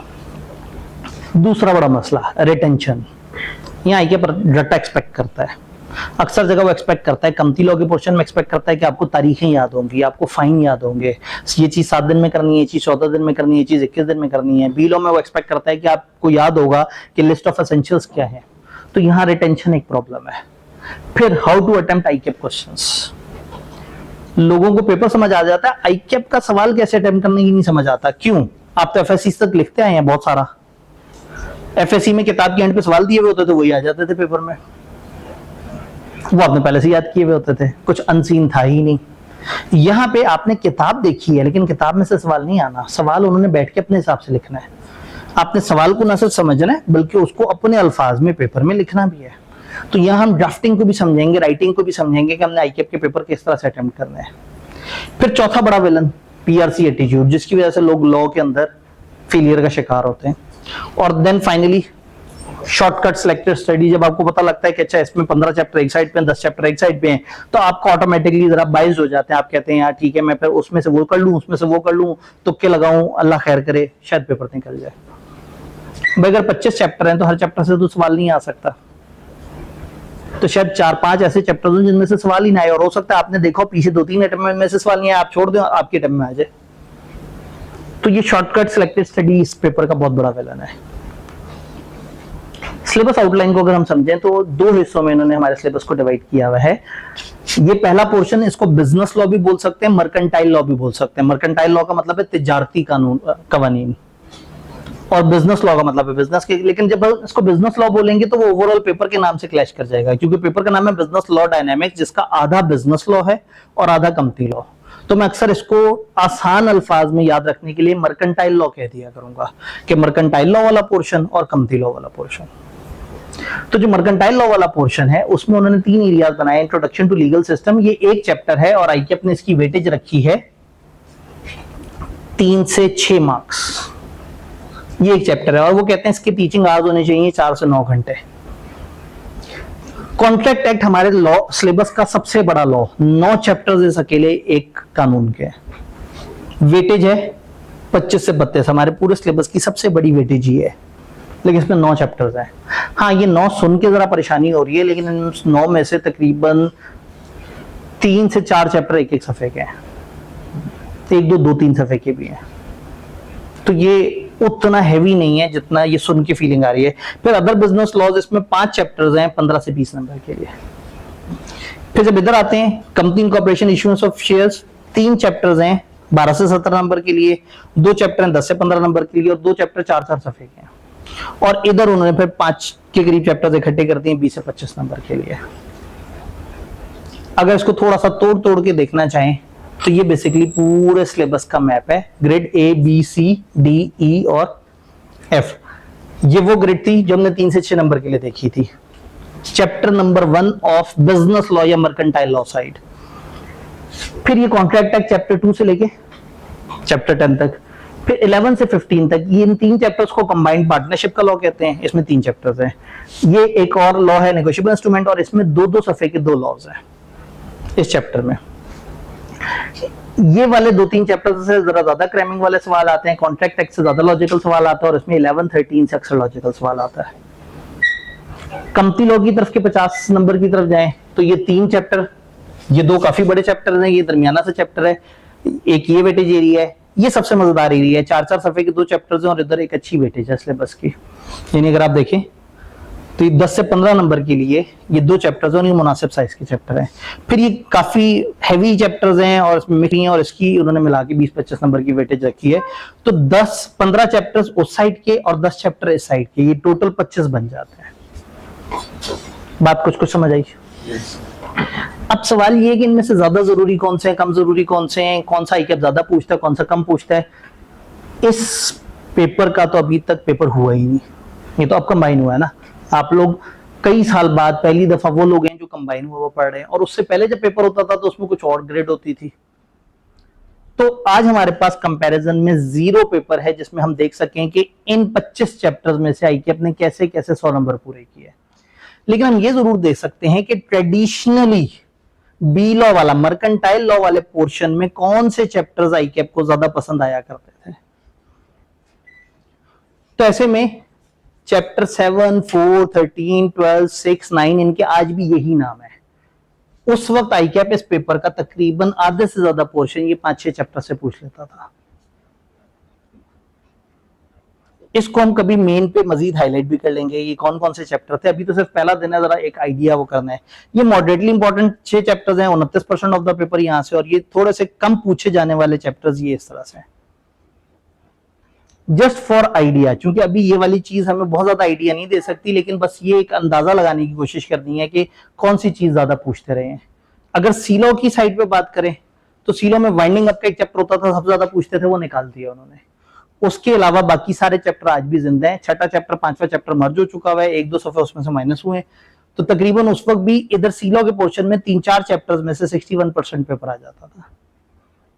तो इसका मतलब ये है कि देखें 1, 2, 3, 4, 5 चैप्टर्स में से 18% और रिमेनिंग 7 में से ज्यादा। अगर 18% 100 में से है तो 50 में से कितने परसेंट होगा?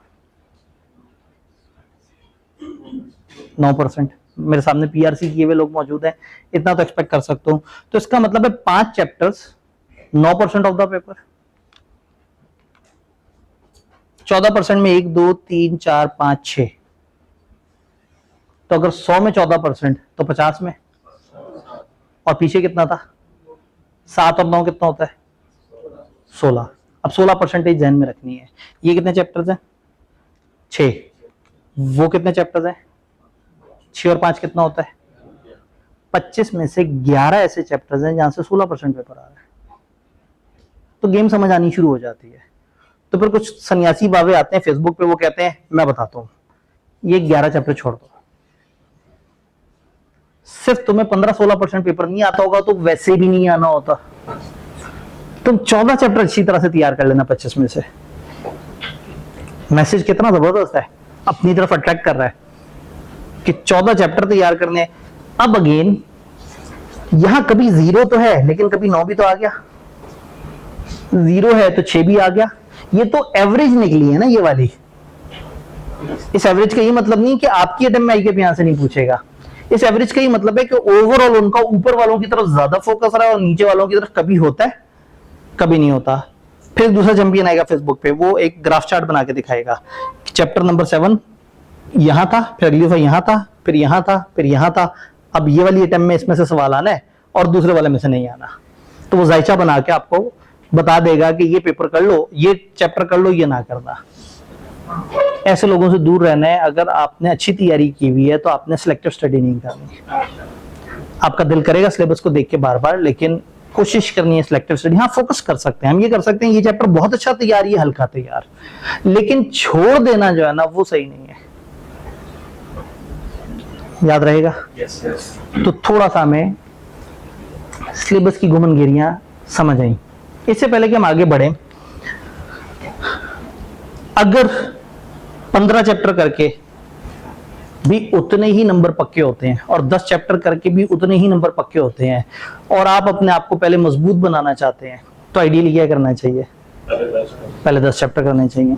अगर एक तरफ 400 सफे की किताब हो और एक तरफ 250 सफे की किताब हो, तो क्या करना चाहिए? 250।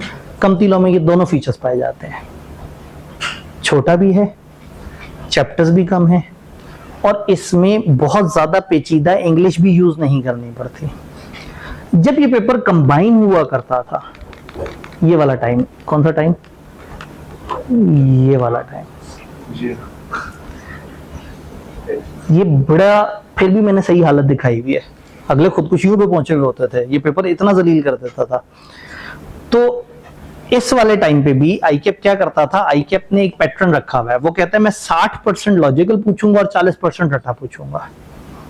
जब 100 नंबर के लिए उसने पूछना होता था तो वो क्या करता था, वो कहता था कि बिजनेस लॉ यानी कि मर्केंटाइल लॉ वाली साइड पे तिजारती कानून है, कॉन्ट्रैक्ट एक्ट, पार्टनरशिप, वहां से वो लॉजिकल पूछ लेता था। और कंपनी लॉ में होते थे प्रोसेस, ये चीज 7 दिन में करनी है, 20 दिन में करनी है, ये पहले कंपनी यूं रजिस्टर करानी है, रजिस्ट्रार के पास जाके ऐसे करना है, फलाना के पास ऐसे जाके करना है।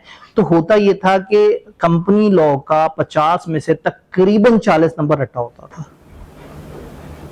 तो लोग टोटका ये निकालते थे कि सी लॉ बहुत अच्छा तैयार कर लेते थे और फिर बी लॉ को लॉजिकली लेके चलते थे, लेकिन पेपर में जाते साथ ही ढूंढते थे सी लॉ का पोर्शन और पहले उसमें से 50 नंबर में से कोशिश करते थे कि 35 से 40 के दरमियान नंबर तो मैं यहीं से ले लूं, फिर उसके बाद उधर अटैक करते थे। तो अलग अलग अप्रोचेज हैं, आप में से कुछ को बिजनेस लॉ अच्छा लगेगा, कुछ को कंपनी लॉ अच्छा लगेगा और कुछ को दोनों ही अच्छे नहीं लगेंगे, कुछ को दोनों अच्छे लगेंगे। तो हर बच्चे की अपनी अपनी स्ट्रेटेजी होगी, लेकिन हम ये करेंगे कि हम सी लॉ से स्टार्ट करेंगे। उससे क्या होगा, उससे ये होगा कि हम एक अच्छे लेवल पे ग्रिप कर लेंगे और फिर मैं थोड़ा सा आगे जाके एक बड़ा सा मिड टर्म लूंगा। मैं एक हफ्ते के लिए आप लोगों से कहूंगा कि जी बस अब मैंने मजीद नहीं पढ़ाना, अब आप पहले इस सारे को रिवाइज करो और एक बड़ा सा 100 नंबर का आईकेप पैटर्न का पेपर लेके और आपसे सिर्फ कंपनी लॉ और एक आध चैप्टर जो हमने आगे मर्केंटाइल लॉ का पढ़ा होगा हम उसको बीच में ऐड कर देंगे। फिर हम बिजनेस लॉ वाली साइड को खत्म करेंगे, तब तक आपको भूल गया होगा कि कंपनी लॉ में क्या पढ़ा था, फिर हम कंपनी लॉ को दोबारा से करेंगे। तो हमने एंड पे क्रैश कोर्स में भी इसको एक एक हफ्ते में भी रिवाइज करना है। अभी हमने तकरीबन 1.5 महीना फॉर कंपनी लॉ और तकरीबन कोई 2.25 महीना फॉर मर्केंटाइल या बिजनेस लॉ हमने लगाना है इंशाल्लाह। सिलेबस खत्म होने का हमारा क्या टारगेट है, बगैर उस आखिरी रिवीजन के 25 जनवरी और उस आखिरी रिवीजन के साथ तकरीबन 7 फरवरी।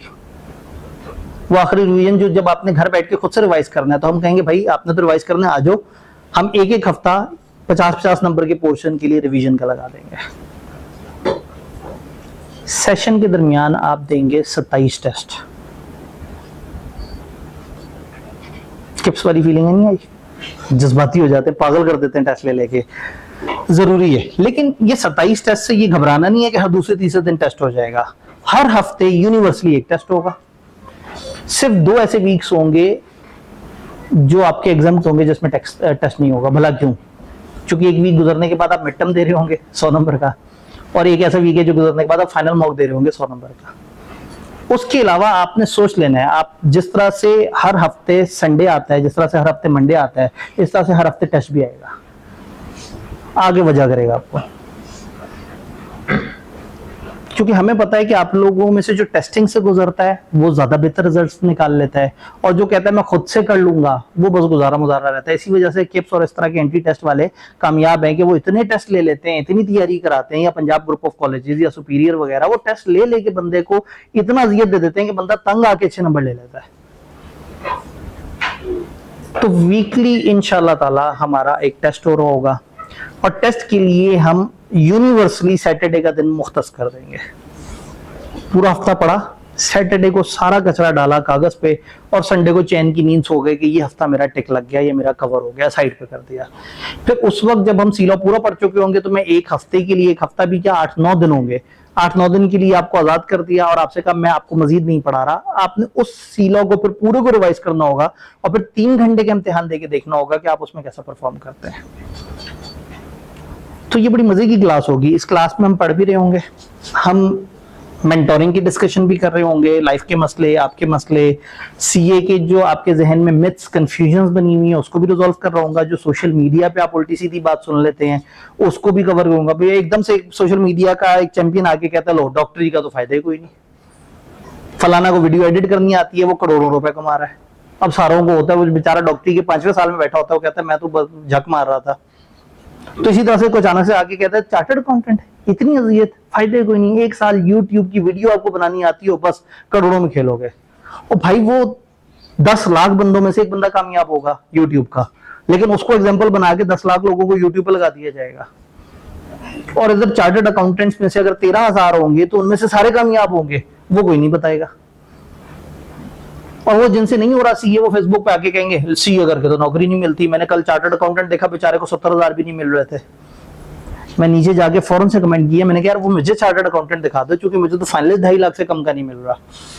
तो तुम पता नहीं कौन से चार्टर्ड अकाउंटेंट जिसको 70,000 की जॉब मिल रही है, मुझे तो तलब है ऐसे चार्टर्ड अकाउंटेंट की जो इतने कम पैसे लेता हो।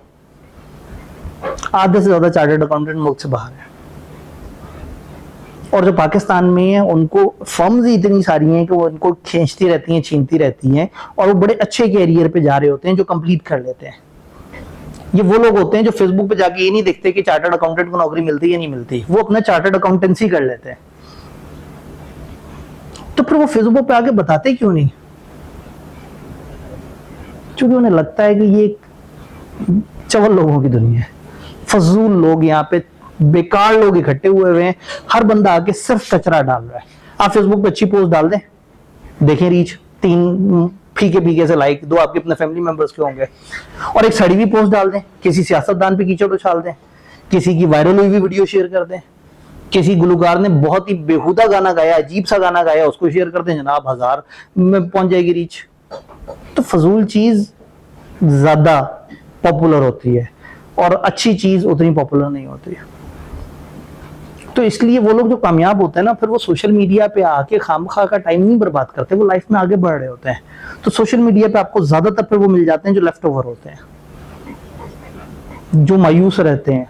तो सोशल मीडिया पे अगर आपको एक बंदा बहुत नजर आ रहा है, बार बार नजर आ रहा है, बार बार एडवाइस दे रहा है, बार बार हर जगह मौजूद है, तो इसका मतलब है वो क्लासें नहीं पढ़ाता होगा, वो एडवाइसेस देता रहता होगा।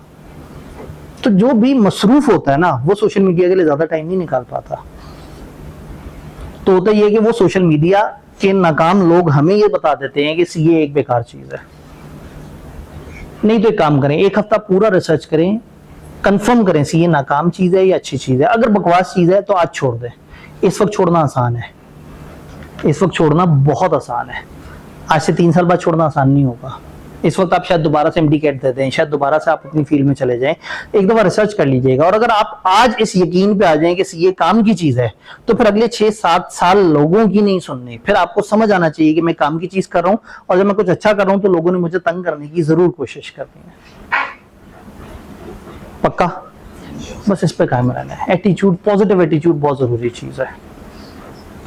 तो हमारे लेक्चर्स में मैंने कहा कि क्या क्या फ्लेवर होगा। एक ही होगा कि हम पढ़ रहे होंगे। मैंने आपको क्लास शुरू हुई, एक टॉपिक होगा, वो टॉपिक मैं पहले हवा में चलते फिरते समझाऊंगा, फिर मैं आपसे कहूंगा कि हाँ भाई भी आपके पास किताब मौजूद है, मैं उसकी इंग्लिश दिखा रहा हूँ, यहाँ इंग्लिश आएगी, मैं आपको इंग्लिश भी पढ़ा दूंगा जो आपके पास किताब में लिखी हुई होगी। यानी कि जब आपने घर जाके देखना है तो आप कहेंगे यार ये तो मैंने क्लास में पढ़ लिया था, तो मैंने घर जाके क्या करना है। तो सबसे पहला वो होगा कि क्लास में हमने पढ़ा, और पढ़ने के बाद में आपको साथ साथ या बाद में उसकी इंग्लिश दिखा दी।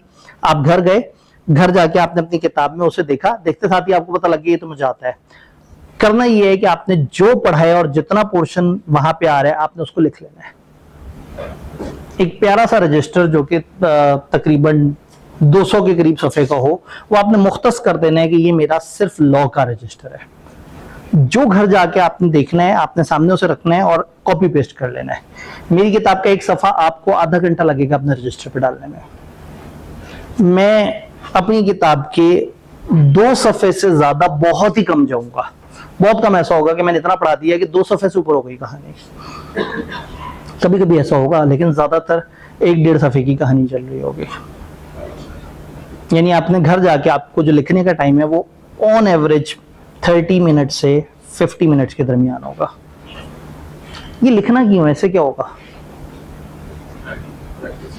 लिखते हुए ध्यान से। आप जब लिख रहे होंगे तो आप जुमला पढ़ेंगे, सोचेंगे, दिमाग में गुजारेंगे, लबों से दोहराएंगे, हाथ से लिखेंगे, इतनी दफा आपकी प्रैक्टिस होगी। वरना जब आप किताब खोलते हैं ना तो फौरन से जहन में आता है कि हारूस रऊफ का वो ओवर ना होता, और चीजें चल रही है ना। आप फिर दोबारा किताब खोल के पढ़ने के बारे में सोचते हैं तो आप कहते हैं 113 पे एक ही तो था, क्या किया ये, जलील करा दिया। थ्योरी का सबसे बड़ा प्रॉब्लम ये है कि चूंकि आप लिख नहीं ना रहे होते, आप पढ़ रहे होते हैं, तो आप जैसे ही खोलते हैं आपके जहन में फिल्में चलनी शुरू हो जाती हैं, क्योंकि रीज ने आपके दिमाग को एक वो बना दिया, प्रोजेक्टर बना दिया है, जिस पर हर वक्त कुछ ना कुछ डिस्प्ले होता रहता है। लेकिन अगर आपने किताब सामने रख के उसको लिखना शुरू किया तो ध्यान से जुमला पढ़ेंगे, दिमाग में ख्याल आएगा, आप कहेंगे साइड पे हो जाओ भाई, मेरा जुमला ना मिस हो जाए। लिखेंगे, वो जो आपने पढ़ा होगा ना लिखने के लिए, वो तूफानी होगा। और लिखने के बाद आपके उठने से पहले आपको लगेगा कि आधा मुझे याद भी हो गया। अगर आपने एफएससी तक कोई चीजें लिख के याद की हैं तो वो अभी भी याद आई होंगी, अभी भी आप शायद जो है ना वो हाइड्रोलिसिस की डेफिनेशन या आपको कोई ऐसी चीज शायद अभी भी याद हो। नहीं तो C6H12O6 तो आपको पता ही है कि वो क्या भला है, फजूल चीज है वैसे केमिस्ट्री में। एफएससी में भाग गया था, मैंने आईसीएस किया कंप्यूटर के साथ, मैंने कहा मैं केमिस्ट्री ना पढ़नी पड़े, वो इतने सारे वो इथीन मीथीन और पता नहीं वो क्या होते थे, तो वो तो आप लोगों ने तो उतनी अजीब सी चीजें याद कर ली थी, ये तो फिर इंग्लिश में लिखा हुआ है। आपने तो वो पूरा पीरियोडिक टेबल कि हीलियम नियॉन जीनॉन और पता नहीं और कौन सा krypton, helium neon argon krypton xenon, शायद ऐसे होता था। अब देखिए ना वो उस वक्त लिख के रट्टा मारा था, तो ये शायद पता नहीं कितनी पुरानी बात होगी, मैंने 2001 में पढ़ी थी केमिस्ट्री आखिरी दफा, 24 साल पहले। तो वो लिखा था तो कहीं ना कहीं आज भी कुछ ना कुछ मुझे याद आ रहा है। जो लिख के याद करते हैं ना उनकी मेमोरी ज्यादा बेहतर तरीके से रिस्पॉन्ड करती है। उससे एक और फायदा होगा, आप मेरी किताब को साइड पे कर देंगे, आप हर दिन लिखते रहें, वीकेंड पे जब तैयार करना होगा ना टेस्ट, मेरी किताब नहीं चाहिए, अपनी हैंड राइटिंग चाहिए। जो अपने हाथ की लिखी हुई चीज होती है ना उसे दोहराना भी मजेदार होता है, उसका इम्पैक्ट भी जरा डिफरेंट होता है, क्योंकि कंप्यूटराइज पेज तो आप हर वक्त हर तरफ देख रहे हैं, और जो मेरे अपने हाथ की लिखाई होगी उतनी गंदी लिखाई तो कहीं और नहीं मिल सकती। तो वो आप देख रहे होंगे, ये गंदी अच्छी लिखाई का भी जो है ना मैं बीच में कभी कभी बोर्ड पे कुछ लिखा करूंगा तो आपको फिर समझ आ जाएगा कि इतना छोटा क्यों है। इसलिए कि यहाँ पे कंप्यूटर वाली इंग्लिश से ना भरम रहता है, जब उधर लिखते हैं ना मार्कर पकड़ के तो पता लग जाता है कि भाई फारिग है राइटिंग। तो फिर आपको हौसला होगा कि यार इनका अगर हो गया ना सीए तो फिर मेरा भी हो जाएगा, इसका मतलब है राइटिंग का इतना मसला नहीं है। तो ये बस छोटी छोटी सी बातें हैं जो आपने जहन में रखनी है। हम एक पूरे दिन के साइकिल की बात कर रहे थे, मैंने आपको पढ़ाया, घर जाके आपने लिखा और उसे साइड पर रख दिया। अगले दिन जब आप आएंगे तो ऐसा नहीं है कि मैं कहूंगा लो जी टाइम कम है आगे पढ़ते हैं, मैं कहूंगा हाँ जी कल हमने ये 3 टॉपिक पढ़े थे, ये वाले टॉपिक में ये 3 बातें थी, हाँ भाई आप बताएं, हाँ भाई आप बताएं। आप अलर्ट बैठे होंगे कि कभी भी मेरे से सवाल आ जाएगा, आप कुछ दोहराएंगे, फिर मैं कहूंगा हाँ भाई बताओ इन 3 बातों में कोई कंफ्यूजन, ये भाई कहेंगे सर ये जो ये वाला जुमला है इसमें ये चीज नहीं समझ आई, ये भाई कहेंगे सर इस जुमले को मैं यूं अपने अल्फाज में लिख लूं। हम पहले 15-20 मिनट पिछले दिन को रिकैप करेंगे, जो पिछले दिन पढ़ा है उस वक्त आई वुड कंसिडर कि मेरा लूप कंप्लीट हुआ है। लूप कंप्लीट होगा, पहला दिन लेक्चर देखे, इंग्लिश दिखा के, घर जाके आपने इंग्लिश पढ़ी लिखी, अगले दिन रिकैप हुआ, हमारा वो टॉपिक तैयार होकर साइड पे हो गया, फिर अगले टॉपिक की बारी आई, और वीकेंड पे हमारा वीकली लूप कंप्लीट होगा। फ्राइडे तक जो पढ़ा आपने सैटरडे को एक तूफानी सा टेस्ट दिया। पूरे वीक में जो जो मसले आए, मंडे वाले दिन मैं आपके साथ आया, मैं वो टेस्ट को स्क्रीन पे डिस्कस करूंगा कि ये टेस्ट में ये चीज ऐसे थी, ये ऐसा पॉइंट था, ये ऐसा पॉइंट था, इसको यूं करना था, इसको यूं करना था। और इसी तरह से ये तो फिजिकल स्टूडेंट्स हैं, सरप्राइजिंगली इस दफा हमारे पास डबल से ज्यादा स्टूडेंट्स ऑनलाइन साइट पे हैं, क्योंकि लोगों के जहन में अभी भी वही है कि हाँ वीलो सीलो तो ऑनलाइन भी हो जाता है। तो मैं देख रहा था कि अभी ट्रेंड अभी भी वही पुराना चल रहा है कि लोग ऑनलाइन की तरफ जा रहे हैं। तो जो ऑनलाइन स्टूडेंट्स हैं उनके लिए खासतौर पे वीकेंड पे, बाकियों को जो फिजिकल आ रहे होंगे इनके पास सैटरडे का टाइम होगा। आप चूंकि ऑनलाइन है तो हो सकता है आपको वीडियो ही किसी दिन कितनी लेट मिली हो कि आपने अगले दिन देखी हो, तो आपके पास सैटरडे संडे 2 दिन का टाइम होगा, और इस 2 दिन के टाइम में आप उसको ऑनलाइन टेस्ट को अटेम्प्ट करके जमा करा सकते हैं। मंडे को उसकी डिस्कशन जो वीडियो है वो भी सबसे शेयर हो जाएगी। ऑनलाइन वालों के लिए खास बात, इस आज के दिन के बाद से हर मंडे को हम एक लाइव सेशन करेंगे इंशाल्लाह। वो लाइव सेशन किस लिए होगा? देखिए मैं क्लास में आया, मैंने आपको पढ़ाया, ये भाई ने फौरन से मेरे से सवाल पूछ लिया, वो भाई ने सवाल पूछ लिया, मैं पढ़ा रहा था, वो भाई ने टोका और सवाल पूछ लिया। एक भाई ने कहा सर टेस्ट की आपने डिस्कशन की थी, मुझे अभी भी ये कंफ्यूजन है। अब ये सारे लोग तो सामने मौजूद है, सवाल पूछ सकते हैं, वो ऑनलाइन वाला क्या करे? अगर ऑनलाइन वाले ने आज का लेक्चर सही से देखा है और टाइम से देख लिया है तो टीए भाई को मैसेज करना है कि सर से कल क्लास में हमारा सवाल पूछ लेना है। तो उनके सवाल जो उनको पूरा दिन पढ़ने में आए वो पूछ सकते हैं। उसके अलावा मैं हर हफ्ते मंडे वाले दिन शाम रात का टाइम सेट करके 7 बजे टाइप का और उनके साथ एक लाइव सेशन कर रहा हूँ। पूरे हफ्ते के जो जो सवाल उनके थे और वो चाह रहे हैं कि 1-to-1 पूछें और सर से क्रॉस क्वेश्चनिंग करें, तो मैं एक लाइव सेशन कर रहा हूँ। मैं अपने ऑफिस में बैठ जाऊंगा, कैमरा सामने ओपन कर लूंगा और बच्चों की आवाजें भी ओपन होंगी, मेरी आवाज भी ओपन होगी और हम 2 वे कम्युनिकेट कर रहे होंगे। एक जैसे जूम मीटिंग होती है इस तरह से, उस तरह की गो टू मीटिंग एक ऐप है, उसके ऊपर एक तो गो टू वेबिनार होती है ना जो आप अकाउंटिंग में यूज करते हैं, उसमें तो अटेंडीज को बंद कर दिया जाता है कि अटेंडीज नहीं बोल सकते, इसलिए कि इतने सारे लोग बोलेंगे तो क्लास डिस्टर्ब होगी। गो टू मीटिंग में अटेंडी भी बोल सकते हैं, टीचर भी बोल सकता है। अगर आप में से किसी का पूरे हफ्ते में कोई क्यूरी और वो नहीं पूछ सका हो तो आप भी टीए भाई को फरमाइश करके कह सकते हैं कि भाई मुझे भी वो लिंक दे देना। अदरवाइज वो लिंक हम बाय डिफॉल्ट ऑनलाइन वाले ग्रुप में शेयर कर रहे होंगे, फिजिकल वाले में नहीं, क्योंकि फिजिकल में आपके पास हमेशा मौका है पूछने का। अगर आपको पहले दिन से कह दिया कि आप वहां चले जाना तो आपने क्लास में सवाल पूछने बंद कर देने। सवाल पूछते हुए बिल्कुल नहीं शर्माना। मैं जब तक हर बच्चे के सारे जवाब नहीं हो गए मैं आगे नहीं जाऊंगा। अगर मुझे किसी दिन 45 मिनट भी लग गए सवाल जवाब में पिछले दिन, मैं बिल्कुल परेशान नहीं होऊंगा। हमारे पास मार्जिन है, समझ के आगे चलेंगे तो फायदा है। वो जो 3 सितारे शुरू में नजर आए थे, वो मेरिट सर्टिफिकेट ये वाले, ये इस वजह से हैं कि बच्चे क्लास का फायदा उठाएं। जब फायदा उठाते हैं तो फिर वो इस लेवल पे पहुंचते हैं। तो मेरी तरफ से पूरी सर्विस होगी, लेकिन अगर आप फायदा ना उठाना चाहे तो फिर हम कुछ नहीं कर सकेंगे। क्लोजिंग की तरफ चलते हैं, काफी बोर कर लिया। एक बात तो आपको समझ आ गई कि 1 घंटा बहुत ज्यादा होता है। ये 1.25 घंटे की क्लास है, हमने शुरू में हल्का फुल्का सेटिंग और उसमें अभी इस वक्त 1 घंटा हुआ एक्टिवली मुझे आपसे डिस्कशन करते हुए। ऐसा नहीं लग रहा सदियां गुजर गई, कितनी देर से पता नहीं क्या क्या बातें कर रहे हैं। जब घर जाके आप बगैर मोबाइल के किताब यूज करेंगे ना तो भी ऐसे ही होगा, टाइम में बहुत बरकत आ जाएगी। तो एंजॉय कीजिएगा इस तरह से करके। कभी किसी दिन आपका मूड हो ना अपनी जिंदगी में अनलिमिटेड टाइम लाने का, मोबाइल पूरा दिन बंद करके साइड पर रख दें। आप पता नहीं कितने अपने पुराने काम, अपनी दराज साफ कर लेंगे, अपने 10 साल के पेंडिंग काम कर लेंगे, दिन खत्म नहीं होगा। ये बहुत खूबसूरत दिन हुआ करता था जब तक मोबाइल नहीं थे, बहुत बरकत हुआ करती थी जब तक मोबाइल नहीं थे। तो आप अभी भी थोड़ी सी देर के लिए मोबाइल नहीं थे वाले जोन में जाके परफॉर्मेंस दें, फिर वापस आए और उसी जोन को दोबारा पकड़ लें। मोबाइल इस्तेमाल करें, बगैर गिल्टी के इस्तेमाल करें, बगैर दुख के इस्तेमाल करें। आपको पता है मैंने आज का काम किया हुआ है, लॉ की चीज मैंने लिखी हुई है। अब आपको रील देखते हुए कोई दिक्कत नहीं है, नहीं तो रात 11 बजे भी आप सोच रहे होंगे कि मैंने लॉ नहीं लिखा। सोते हुए भी ना आंखें बंद करके लेट जाएंगे कि सुबह उठ के लिख लूंगा, नींद नहीं आएगी, कुछ पेंडिंग होगा, आपने लॉ नहीं लिखा हुआ होगा। लेकिन अगर आपने घर जाते साथ ही पहली फुर्सत में आज का काम खत्म कर दिया तो फिर एंटरटेनमेंट भी मजा देगी। तो 10 घंटे की तकलीफ वाली एंटरटेनमेंट से 7 घंटे की फुल एंटरटेनमेंट ज्यादा मजेदार नहीं है। शरीक ना करें एंटरटेनमेंट और पढ़ाई को, एक दूसरे के साथ शरीक ही ना करें, तो पढ़ाई भी कम टाइम में हो जाएगी और एंटरटेनमेंट भी कम टाइम में बहुत मजा देगी। मैं माइनस नहीं कर सकता, आपको ही नहीं कह सकता छोड़ दे मोबाइल, लेकिन कम से कम एंजॉय तो सही से करें ना, यूज करके मजा तो आए, अपने ऊपर एक बोझ तो ना फील हो रहा हो। पेपर का पैटर्न, ओल्ड पैटर्न क्या होता था? बी लॉ में 15 नंबर के एमसीक्यूज आते थे, 85 नंबर की थ्योरी आती थी। सी लॉ में 15 नंबर के एमसीक्यूज आते थे, 85 की थ्योरी आती थी, यानी सब्जेक्टिव आता था। जब ये कंबाइंड होता था तो कभी 30 नंबर के एमसीक्यूज होते थे और 70 के सब्जेक्टिव होते थे, कभी 15 के एमसीक्यूज होते थे और 85 का सब्जेक्टिव होता था। आज की डेट में आईकेएप ने अभी इसके ऊपर एलैबोरेशन देनी है कि ईदर दिस इज 1585 या 3070। आपको पता है इस वक्त आईकेएप एफएक्यूज के थ्रू चीजें क्लियर कर रहा है। कुछ एफएक्यूज में उल्टी सीधी बात लिख देते हैं, फिर शोर शराबा मिटता है, फिर वो उसकी लैंग्वेज बदल देते हैं।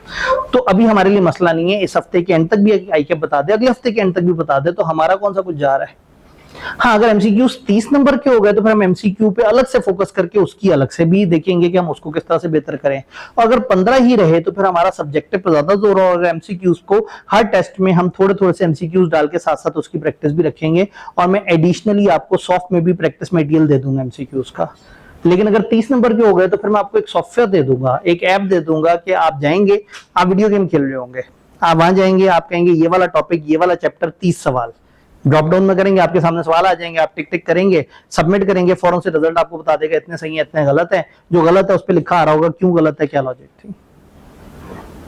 तो वो अगर इन्होंने 30 कर दिया तो हमने फिर वैशी हो जाना है। फिर मेरे पास तकरीबन कोई 5-6 हजार सवाल पड़े हुए हैं, मैं डाल देने। लेकिन अगर 15 नंबर है तो मैं उसके लिए आपको इतना डाइवर्ट नहीं कर सकता कि आप इतनी ज्यादा प्रैक्टिस करें और पेपर में फिर 6-7 एमसीक्यूज तो वो हो जो समझ ही नहीं आ रहे होंगे। तब ये इस पे डिपेंड करता है कि आईक्यू वैसे 15-85 रखता है तो हमारा फोकस कम रहेगा। अगर 30-70 हो गया तो यस, फिर एमसीक्यू एक बड़ा इंपॉर्टेंट रोल प्ले करेंगे पेपर पास करने में। फिर हम एमसीक्यूज पे अलग से सेशंस भी करेंगे इंशाल्लाह। सब्जेक्टिव टाइम में उन्होंने कहा था 40% नॉलेज बेस और 60% एप्लीकेशन बेस, यानी कि 40% रट्टा और 60% लॉजिक। ये ओवरऑल उनका इस तरह से मोटा मोटा पैटर्न था। किताब कौन सी फॉलो करें? आईकेप की अपनी ऑफिशियल किताबें हमेशा मौजूद होती हैं और ऐसे में स्टूडेंट्स क्या करते हैं, जो सेल्फ स्टडी पे पढ़ रहे होते हैं वो आईकेप की किताब पढ़ते हैं। आईकेप की किताब क्या करती है, एक कॉन्सेप्ट दिया, फिर उसकी नीचे 15 एग्जांपल्स दे दी, फिर अगला कॉन्सेप्ट दिया, फिर उसकी 6 एग्जांपल्स दे दी, फिर बीच में कोई सवाल आ गया।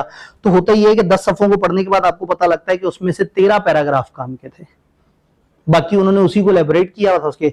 हम टीचर्स अपनी किताबों में क्या करते हैं, नोट्स अलग कर देते हैं, एग्जांपल्स अलग कर देते हैं, सवाल अलग कर देते हैं, ताकि जब आप पढ़ रहे हो, याद कर रहे हो, तो आपको पता होता है कि ये 2 सफ़े, आईकेप की किताब के 12 सफ़े के बराबर हमारे 2 सफ़े हो जाएंगे।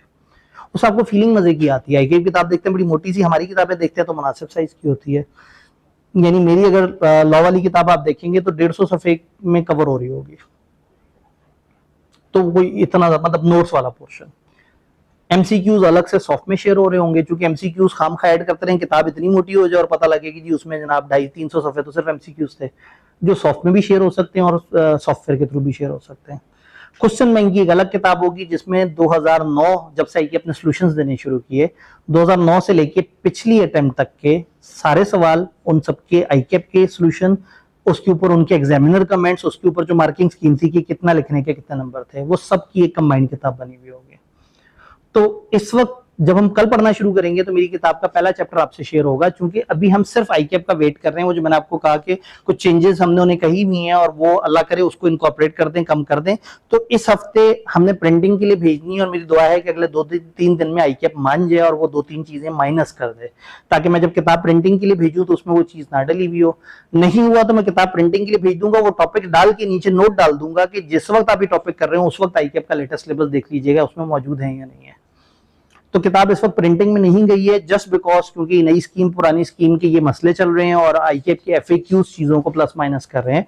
लेकिन सॉफ्ट में किताब रेडी है और आप लोगों के साथ सॉफ्ट में भी शेयर हो रही होती है, और जब किताब आ जाती है तो आप उसको बुक शॉप से भी ले सकते हैं। लेकिन हम सॉफ्ट में अपने तमाम स्टूडेंट्स को अपनी पीडीएफ, जो नॉर्मली टीचर्स नहीं शेयर करते, वो पीडीएफ वर्जन आपके हम गूगल ड्राइव में डाल देते हैं और आपके व्हाट्सएप ग्रुप की डिस्क्रिप्शन में वो लिंक लग जाता है।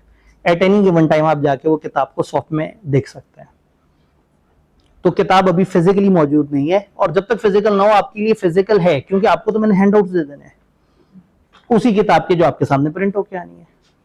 तो जब किताब आएगी तो उस टाइम पे सिर्फ फर्क ये होगा कि हैंडआउट्स फ्री मिल रहे थे, किताब के लिए आपको थोड़े से पैसे खर्चने पड़ जाएंगे। वो बहुत ज्यादा नहीं होता। हमारी कोशिश होती है कि हम कुछ पेज वगैरह में बचत करके, कुछ जरा हल्की दरमियानी क्वालिटी यूज करके, कुछ बल्क में प्रिंट करके उसको थोड़ा लो कॉस्ट पे ले आए। तो किसी भी कॉलेज में उतने ही सफ़े की किताब जितने की मिल रही होती है उससे 250-300 सस्ती पे हमारी किताब मिल जाती है। तो किताब अभी फिजिकली आएगी। आप आईकेप की किताब शौक से अगर देखना चाहें तो देख लें, लेकिन वो टू मच लेंथी हो रही होती है। वो एक टीचर की तरह समझा रही होती है, वो उन लोगों के लिए होती है जो सेल्फ पे पढ़ रहे होते हैं। Done. Overall tips and techniques मैंने आपको बता दी। हमने राइटिंग करनी है, हमने वीकली टेस्ट देना है, हमने अगले दिन रीकैप करना है, और मोस्ट इंपॉर्टेंटली आपने रेगुलर रहना है। ओरिएंटेशन वाले दिन बच्चे कम आते हैं, कल हमें कुछ और बच्चे ज्वाइन कर रहे होंगे, परसों कुछ और ज्वाइन कर रहे होंगे। हमने इस कमरे की कैपेसिटी के हिसाब से एडमिशन किए हुए हैं, ओवर एडमिशन नहीं किए। लेकिन अगर बच्चे वाकई आ गए तो फिर हम दूसरे कमरे को लाइव स्ट्रीमिंग के लिए ओपन कर रहे होंगे। तो फिलहाल पहले दिन या पहले वीक लोग आहिस्ता आहिस्ता अपने ही मूड के मुताबिक आके ज्वाइन करते रहते हैं। और इस क्लास में हमारे पास इस वक्त ऑनलाइन में भी काफी बड़ी स्ट्रेंथ है, तो ऑनलाइन वालों को हम अलग से भी इसमें खासतौर पर फोकस कर रहे होंगे। तो शुक्रिया आपकी पेशेंस के लिए। क्वेश्चन आंसर सेशन मेरा ईमेल दिया हुआ है, ये बड़ा इंपॉर्टेंट है, ये आपको जगह जगह इंशाल्लाह काम आएगा। आप अगर कोई भी सवाल पूछना चाहें किसी भी टाइम पे, व्हाट्सएप ग्रुप में तो ब्लॉटिंग हुई होती है, वहां पे सवाल आया जवाब आया सबने देखा। आप अगर इंडिविजुअली मेरे से मशवरा लेना चाहें तो आप इस ईमेल पे, वही नाम वाली ईमेल है, आतिफ आब्दी FCA नाम है, FCA मतलब वो तखल्लुस, तो आतिफ आब्दी FCA@gmail.com। तो आप इस पे ईमेल करके कह सकते हैं सर मैंने 4 पेपर उठाए थे लेकिन आपकी बातें सुन के डर गया हूं, तो क्या मैं 2 कर लूं, क्या 3 कर लूं, व्हाट्सएवर। तो आप अगर अपने तौर पे कोई सजेशन लेना चाहे, कोई बात करना चाहें, या आपने एक लेक्चर पढ़ा और आप सवाल पूछते हुए क्लास में शर्म आ रही थी, आपने मुझे मेल कर दी शाम में कि सर वो ये कॉन्सेप्ट मुझे नहीं समझ आया या ये चीज नहीं आई, आप ऐसे बता दें, तो मेरी कोशिश होगी कि मैं रात तक आपको उसके ऊपर रिस्पॉन्स दे दूं। मैं जैसे ही आपकी मेल पे पहुंचूं मैं उसको as early as possible reply कर दूं। तो मैं, क्योंकि जब मैं क्लास में हूं तो मैं अपना मोबाइल नहीं देख पाता, लेकिन मैं अपनी ईमेल पे अपने दिन का पूरा बैकलॉग खत्म करके, सिवाय उस बच्चे के जिसने बहुत लंबी चौड़ी एडवाइस मांगी हुई है कि सर तसल्ली से बताएं, सीए करूं, एसीसीए करूं, ये हालात हैं, फैमिली के ये हालात हैं, तो ऐसी मेल पे मेरा होता है कि मैं तसल्ली से बैठ के सही से रिस्पॉन्स बना के दूं। तो काउंसलिंग वाली मेल थोड़ी सी डिले होती है, लेकिन जो सब्जेक्ट के बारे में पूछ रही होती है वो मेल फौरन से रिप्लाई होती है। तो कभी भी कोई सवाल आप पूछ सकते हैं, नहीं तो हमारे साथ हमारे इस ग्रुप में सर उसामा भी मौजूद होते हैं, ये भी लॉ पढ़ा रहे होते हैं, ये पोस्ट रिजल्ट में लॉ का बैच पढ़ा रहे होते हैं, और इसके अलावा ये ऑनलाइन CMEDZ हमारा डेडिकेटेड जो पोर्टल है लाइव क्लासेस का, वहां पढ़ा रहे होते हैं। तो चूंकि मैं बहुत ज्यादा व्हाट्सएप फ्रेंडली नहीं हूं, तो मैंने सर से रिक्वेस्ट की होती है, वो भी हमारे ग्रुप में ऐड होते हैं कि अगर उन्हें कहीं लगे कि कोई किसी जगह पे टीए से कोई डिस्कशन हो रही है या कहीं कोई ऐसी बात है कि जहां एक टीचर को इंटरवीन करने की जरूरत है, तो या तो वो मुझे छेड़ देंगे या खुद इंटरवीन करके आप लोगों का वो झगड़ा रिजॉल्व करा देंगे। तो ये 2 चीजें आपके लिए, मेरा ईमेल और सर का फोन नंबर, ये इंपॉर्टेंट है। आप इस पे इनबॉक्स भी कर सकते हैं, मतलब मैसेज भी भेज सकते हैं, और मेरे पास भी मेल कर सकते हैं अगर आप सबके सामने नहीं आना चाहते। नहीं तो क्लास का एक व्हाट्सएप ग्रुप है, व्हाट्सएप ग्रुप में आप सवाल पूछें, वहां पे भी आंसर हो रहा होगा। वहां पे फिर लेयर्स हैं, टीम मेंबर रिप्लाई कर रहे होंगे, जो टीएज हैं, उनके साथ कुछ और लोग हैं जो सुपरवाइज कर रहे हैं, तो आपको ये नहीं लगेगा कि आप लेफ्ट अलोन है। कोई कंफ्यूजन, कोई सवाल, कोई परेशानी इस पेपर को लेके, हमारे पैटर्न को लेके?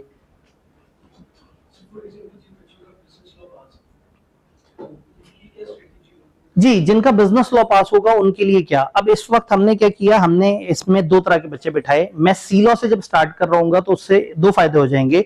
एक फायदा ये कि जो बिगिनर लोग हैं उनको मौका मिल जाएगा कि वो पहले कम मेहनत से ज्यादा वाली ग्रिप कर लेंगे। दूसरा, कुछ ऐसे स्टूडेंट्स भी हैं जो बी लॉ दे के बैठे हुए हैं, वो सिर्फ सी लॉ दे रहे हैं। नए बच्चों को जान के दुख होगा कि वो सिर्फ 50 नंबर का पेपर देंगे, बैठेंगे आपके साथ ही, लेकिन 1.5 घंटे बाद उठ जाएंगे कि हाँ भाई हमारा पोर्शन तो हो गया। सीलो वालों ने क्या करना है, पहले तो सीलो हमारे साथ साथ चलना है। अब जिनका रहता ही सीलो है और बीलो नहीं है, इसका मतलब है कि उन्हें फिर ज्यादा टाइम देने की जरूरत है। वो जब यहाँ सीलो खत्म होगा उसके बाद फिर आपको एक ऑफ टाइम मिलेगा और फिर एंड पे दोबारा से रिवीजन होगी। उस टाइम पे फिर आइडियली कोशिश करें कि आप कम्बो का बैच ले लें। कम्बो के बैच में क्या होता है कि आपको रिकॉर्डिंग्स भी साथ मिल जाती हैं। उस वक्त फिर आपने अपना एक वीकली स्केड्यूल बना लेना है। मैंने 6 हफ्ते में खत्म कराया, आपके नहीं 6 बहुत कम है, मैं 12 हफ्ते में इसको रिवाइज करूंगा। मेरे 1 हफ्ते के लेक्चर को आपने 3-3 लेक्चर्स को एक वीक पे डिवाइड कर लिया और उसको स्लो पेस पे अपने तौर पे लेके चलते रहे। जो टेस्ट यहां हुए थे वो दोबारा देख लेंगे। सीलो में टेस्ट देखा हुआ सामने आना कोई दुख नहीं है, वरना क्या होता है अगर आपने सवाल किया और वही सवाल दोबारा आ जाए तो हलवा हो जाता है। लेकिन अगर सवाल था डिफाइन बॉडी कॉर्पोरेट और 2 महीने बाद आपने दोबारा से वही सवाल देखा, तो वो पहले से देखा हुआ सवाल दोबारा आने से कोई फर्क नहीं पड़ता। अगर उस दिन भी आपका रट्टा कमजोर था तो उस वक्त भी नंबर कम आए होंगे और अभी भी। तो करना ये है कि आपने उसके बाद अपना एक रिवीजन, मैं उस वक्त क्या करूंगा जब सीलो के लोग अलग हो रहे होंगे उनका एक रिवीजन प्लान दे दूंगा, उनको रिवीजन वीडियोस दे दूंगा। हर चैप्टर की एक सिंगल वीडियो होगी जो पूरे चैप्टर को रिवाइज करी होगी। अगर आपने ज्यादा लेक्चर्स देखने तो उससे भी हो जाएगा, नहीं तो वो सिंगल सिंगल वीडियोस आप पूरा चैप्टर रिवाइज करके आपका अलग से एक टेस्टिंग प्लान चल पड़ेगा इंशाल्लाह। जी, कोई कंफ्यूजन, कोई सवाल, कोई परेशानी? क्या आप लोग वाकई सीरियस हैं? एक दफा घर जाके जरूर सोच लीजिएगा कि सीए करना है या नहीं करना। अगर करना है तो फिर आज से करना है, और अगर नहीं करना तो आज भाग जाए। 3 साल बाद ये फैसला नहीं करना। सीए मुश्किल है, नामुमकिन नहीं है। सीए इंटेलिजेंट लोगों से ज्यादा मेहनती लोगों को ज्यादा पसंद आता है, क्योंकि इंटेलिजेंट बंदा अपने ऊपर भरोसा करता है, अगर वो रह जाए तो फिर वो मायूस ज्यादा हो जाता है। मेहनती बंदे को पता होता है कोई बात नहीं, रह गया हूं मैं, मेहनत से दोबारा वो कर लूंगा। सीए में याद रखना है यहाँ कभी कभी फेलियर आ जाता है और बहुत दुख की बात नहीं है। हाँ, दुख की बात यह है कि आप उस फेलियर के बाद दोबारा खड़े नहीं हुए और आपने दोबारा से उसके ऊपर एक्टिवली काम नहीं किया। ठीक, तो बस सिर्फ दिन का डेली काम करें, वीकली टेस्ट तैयार करें, संडे को ना पढ़ें, लाइफ बहुत खूबसूरत चल सकती है इंशाल्लाह। ठीक है जी, काफी आवाज़ार कर लिया आपको। इंशाल्लाह ताला कल मजीद और बच्चों के साथ दोबारा मिलते हैं। ख्याल रखिएगा। अल्लाह हाफ़िज़।